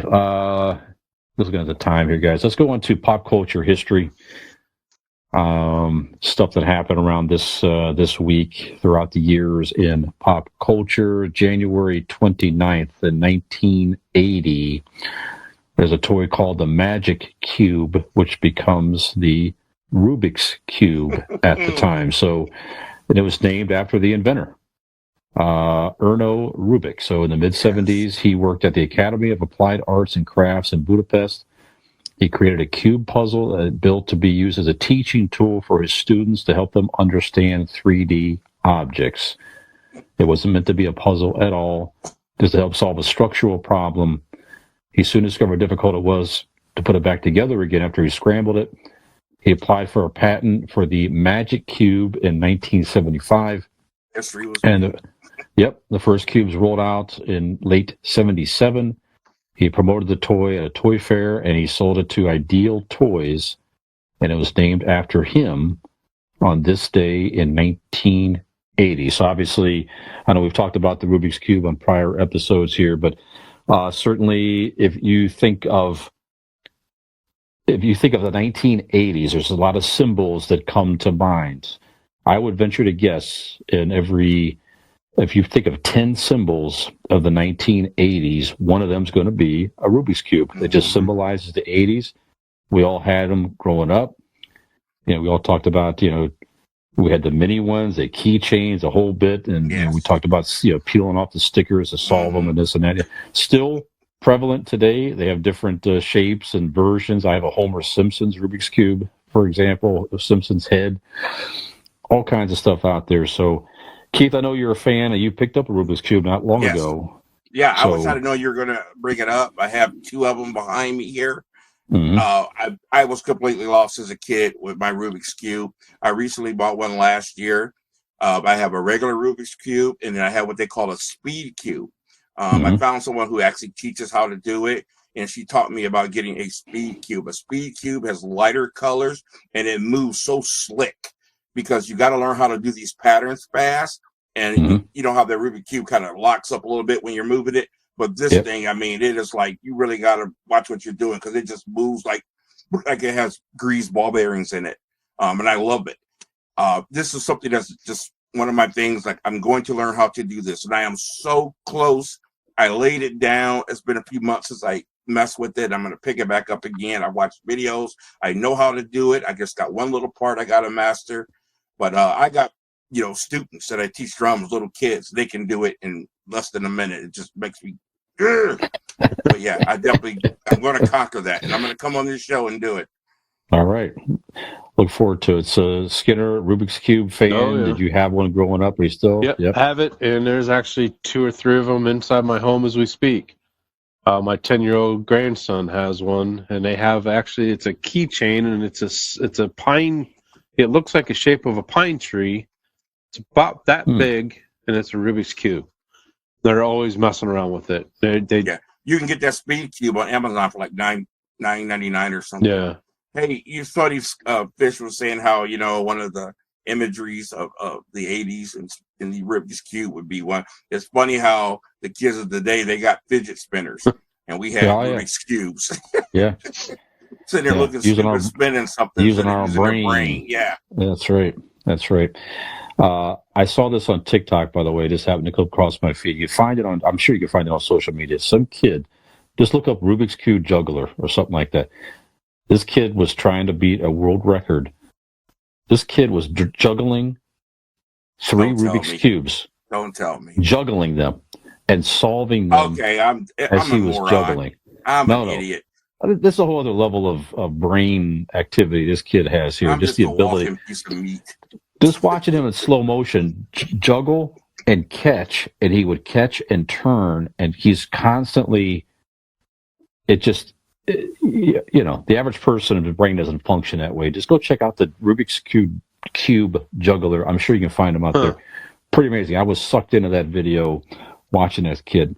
Okay, in January 31st in 1949, the very first soap opera debuted. The very first daytime soap opera. By the way, I get these facts on thisweekinpopculture.com to give them their due. Very organized site. You can pull up any month and date, and they give you very good random pop culture facts. That's where I get all these here. These are, let's see. These Are My Children. That's what it was. Debuted in 1949. It was a 15-minute program. Aired in Chicago 12 years after Guiding Light started using broadcasting on radio. Guiding Light did not appear on television until 1952. So there you have it. So somebody said, one reviewer for Television World magazine said, there is no place on television for this type of program. A blank screen is preferable.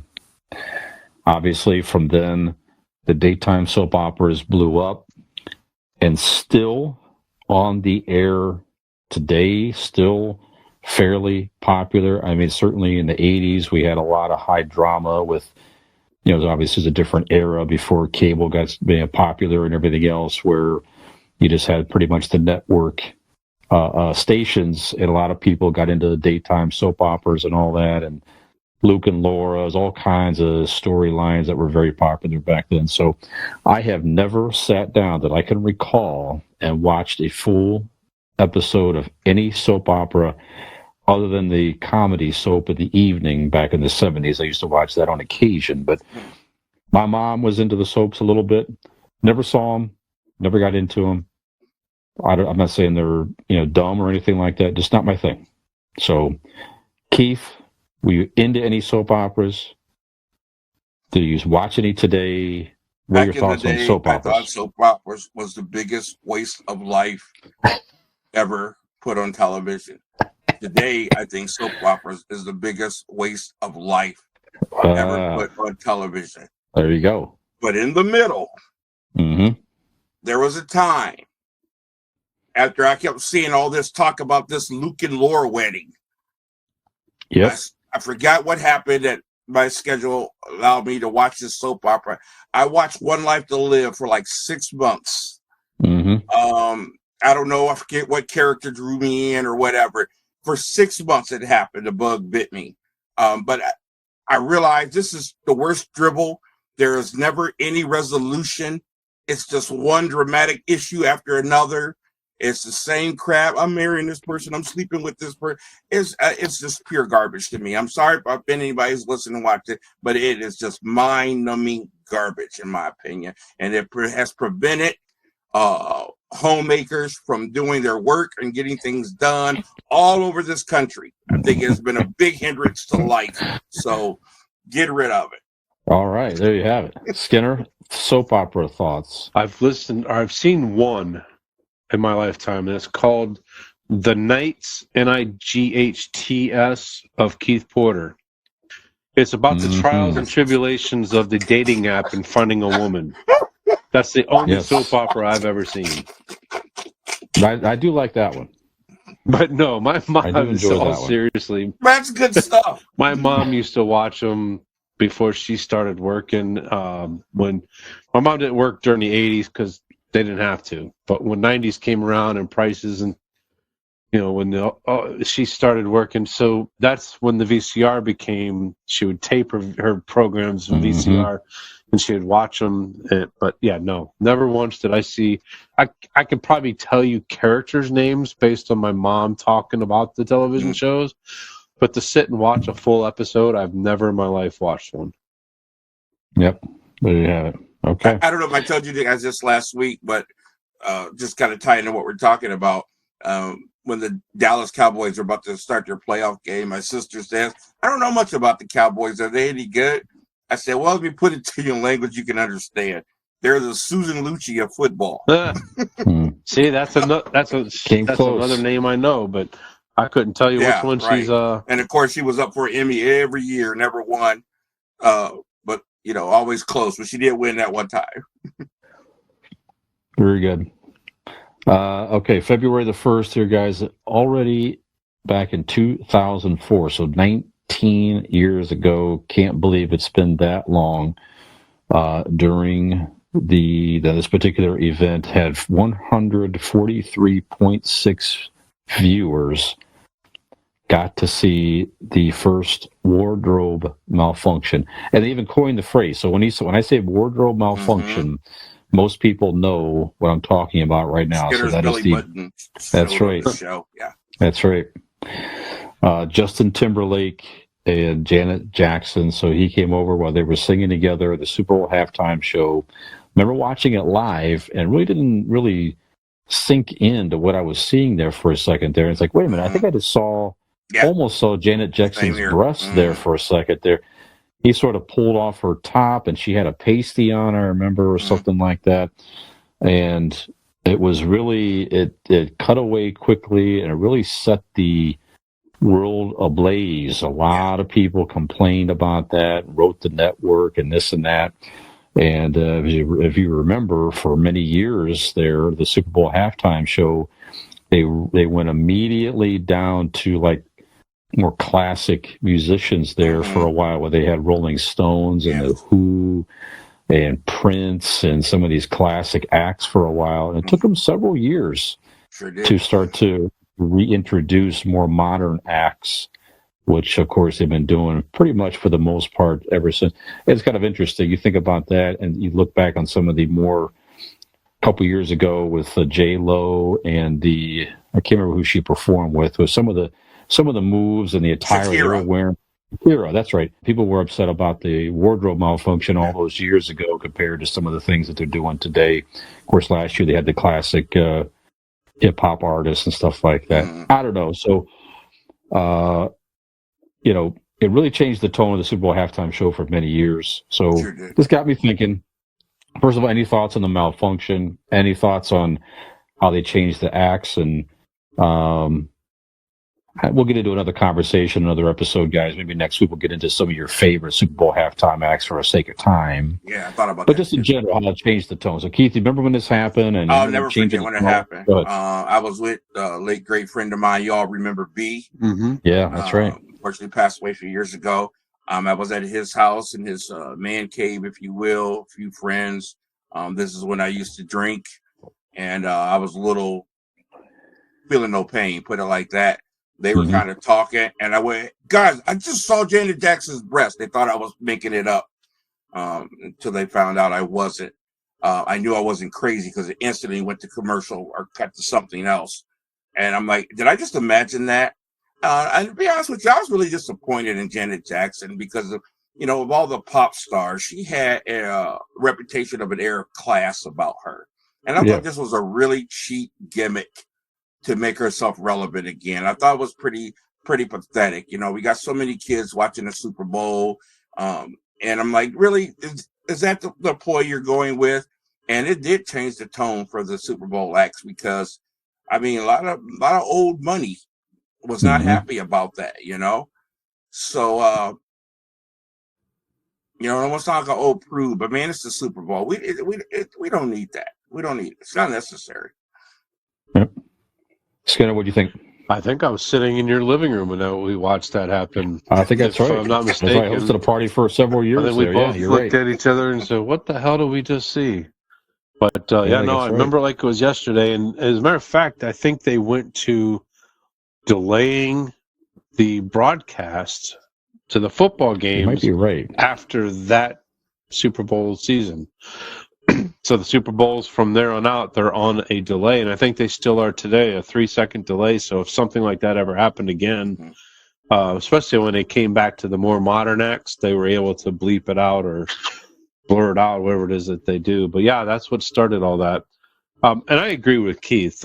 Janet Jackson, love her or hate her, she was a class act, and I think she really tarnished that image in one 5-minute portrayal. Yeah, because they wanted to make like it was and I hate the term wardrobe malfunction because it was on purpose. No, it was not a malfunction. It was done on purpose. That's my next question. Was it an act? No, or was it on purpose? You think it was on purpose? Why would she have? Why would she have a circle to cover up her?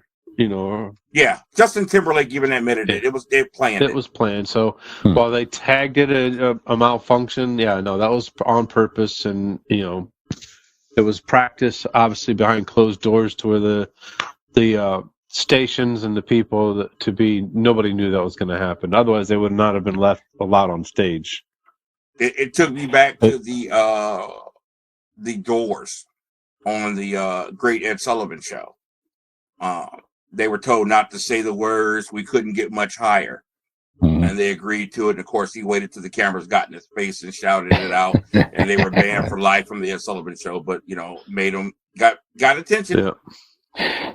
It says here that there was supposed to be another piece of material covering her nipple, but it failed to stay on. So he was supposed to rip the thing off, but I guess it exposed for a second. Why that was the malfunction. Super Bowl halftime show. Come on. Exactly. The FCC fined CBS not $550,000, which was appealed. And at the time, some fans didn't think it was that big a deal, which I didn't really think it was that big a deal myself. But all right, there you go. The malfunction 19 years ago already. Crazy. Wow, that's crazy. Crazy. And February the 4th, also 19 years ago, back in 2004. Facebook is born. So Facebook was launched by Mark Zuckerberg and his Harvard College buddies, Eduardo Saverin, Andrew McCollum, Dustin Moskovitz, and Chris Hughes. The name was based on the Facebook directories that had been given to university students at that time. So in 2015, it was the fastest company to reach a market cap of $250 billion, and still one of the most popular social networking sites. Obviously, we're on Facebook. We have a podcast page out there. We're on Facebook personally still. So Facebook. So is it a social media platform that you use a lot? Is it a social media platform that's sort of more entrenched with our generation? I don't know if many younger people use it as much. They tend to be more on Instagram and Snapchat and stuff like that. TikTok a little bit, stuff like that. So, so do you think that Facebook is it sort of, maybe we'll kind of go with that angle a little bit. What do you think of it in general? But is it sort of something that's more stuck with our generation a little bit? Is it as we age, do you see the platform continuing to die off in popularity?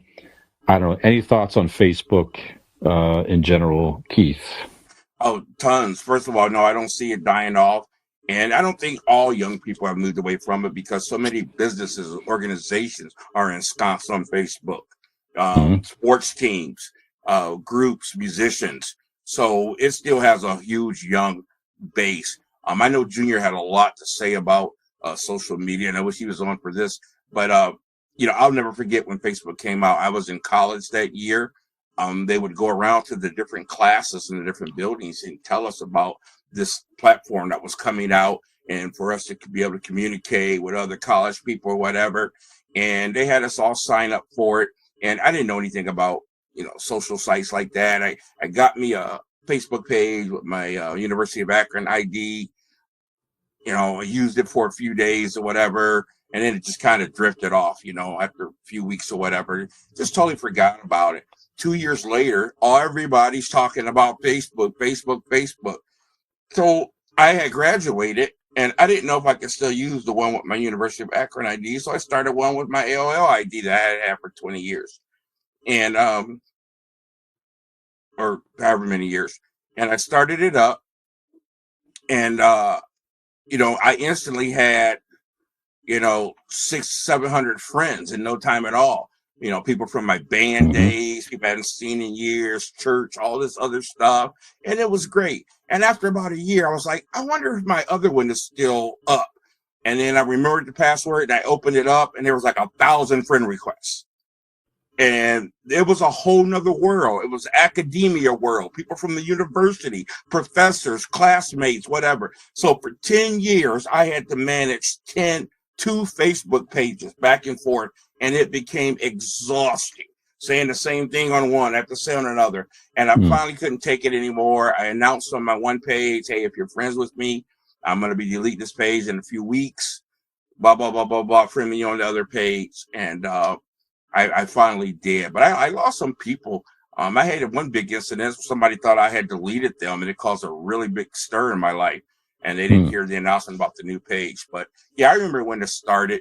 There's a lot of bad to it. There's a lot of good to it. I try to use it for all the good I can. Communication, uplift people, share with people, learn about other people, meet new people, band announcements, photography, use it for business, free advertisement. I try to get the best out of it I can. So I think it was Keith Bernard Porter you're talking about, right? Yes. Yep. Mm-hmm. I remember Facebook. I was one of the late bloomers. I didn't get onto it till 2010, 2011 maybe. And it had been out for a few years for the colleges, but then I think it was probably 2 or 3 years before I finally decided to see what it was all about. And in my proposal, I did a video, which you guys have seen. I posted on my personal YouTube page. And one of the first people I seeked out when I got a Facebook page was Miss Marcy. And that's how we rekindled our friendship from being astray for almost 15 years. I hadn't seen her. But Facebook is what brought us together. So I can thank Zuckerberg for at least one thing positive in my life. Right, yeah, you did something right. There you go. So I was able to rekindle a friendship with a girl I had known for pretty much my entire life. So, but yeah, no, Facebook, I remember there was games on there that when they first came out that you had, you adjusted your life around to be able to be on this particular game at this particular time because you needed to do something with it. And it got exhausting, like you said. And at some point, I finally said, "Enough's enough.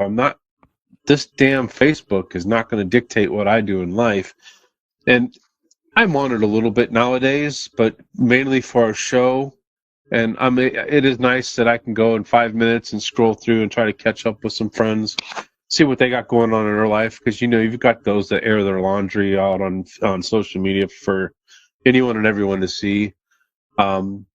But I use it to enhance our show a little bit, try to, generate some kind of viewership and let family know, I think that I've been on it more over the last 2 or 3 days because of the announcement of getting engaged than I've been on probably in the last 2 months combined. So, yeah, Facebook. I'm not as I can't remember last time I put a status in. Yeah, that used to be every day.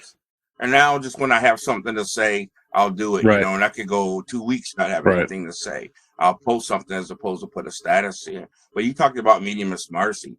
I mean, I got reunited with an old high school friend by the name of Mary Beth, who we had a 12-year relationship. I met a girl named Darla on there, who I had a serious relationship with.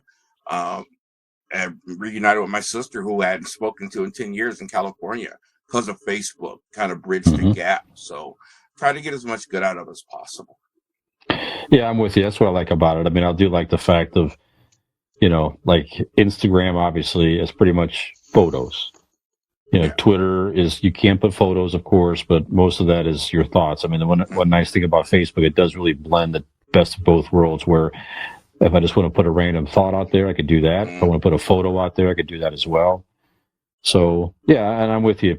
I do like being able to see the, people putting good news stories out there and seeing the relationships and the nature walks and the babies and the weddings and all that. Yeah. Mm-hmm. I love in the fall when everybody's showing their kids going to school to the next grade. I love to see that, man. I love it.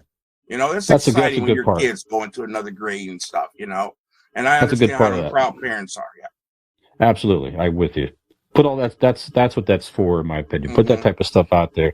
That's what people want to see and get caught up in. We don't want to see political views and all that garbage, which I really, honestly, I haven't seen as much. And maybe I'm just not looking for it as much, but it's more of what I prefer to see these days. Going on in the last few years. So I think people have kind of toned down a little bit. I think there has been some relationships lost far as back as when Obama was running for president. Then you've got some of the police shootings we've had, and Trump, he was polarizing. We've had families and relationships that have not been reconciled because of stuff on Facebook. So I think people are a little more hesitant now. At least I hope so. Yeah, I'm with you. All right, guys. Well, two of the greatest pages that you can find in all of Facebook, I've been told, is at Convincing Idiots and at ItCameFromGenX. So if you're looking for something entertaining and somewhat wholesome, go check out those pages. Those are our two podcast show pages there. Go check them out. Big love to Dean and Nick. That's right. We have all kinds of stuff out there. We post both our Facebook pages, links to current episodes and all that good stuff. So if you like Facebook, you can find us there. Give us a follow. And as we post stuff, you can see it right there on Facebook to link to on YouTube and podcast and all that type of stuff there. So that's it. So, Keith, any announcements, sir, before we wrap up another episode? February is about to bust in. You'll be hearing the show in February. So February 18th, my band Mixed Nuts will be at Roma's Pizzeria out in Mogador on Mogador Road. February 18th, show starts at 8 o'clock. And, normally beginning of the show, we talk about what we did over the weekend. I just want to say thanks to everybody who contribute coats, hats, gloves, scarves, and socks to Hallie's house. My church went out Sunday, got rid of every coat, every pair of socks, every pair. I think we got some gloves left, but we really got rid of all the coats to people in need. We went up to the Haven to Rest. There was probably about 100 men hanging around, didn't have coats, didn't have this or that. Got to pray with a lot of people. Just some lives were changed, and it was just really great to do that. I was ready to give the coat off my back if it came down to it. But we're going to start another drive here soon because the need is great. But I just want to say thanks to everybody who donated. Hey, Keith, come get this, or they dropped it off at my house. Just really thank you a lot for that. And we'll have another drive soon. Very good. Excellent work for the community, sir. Thank you. Well, less important than that, find me on Convincing Idiots podcast with Dean and Nick for pop culture stuff, and find this podcast here. Both those podcasts, again, every week on where you listen to podcasts, YouTube channels, and Lost Code Media TV network. Find both shows there, and we hope you enjoy and keep up with us there. Skinner, any announcements, sir? And then feel free to roll us out, sir. Get married! Nope, I just Congratulations, Mike and Marcy. Appreciate the efforts of my daughter and my family for being a part of this past weekend. It meant a lot to me to involve everybody. So for Brian Fisher, Keith Porter, I am Michael Skinner. We are the guys from GenX. We appreciate you, and we look forward to another week next week. Take care, folks. Going to the chapel and I'm going to get married. Hey, this is Skinner from ItCameFromGenX. If you like this video, please hit the subscribe button and like, and we'll see you next time.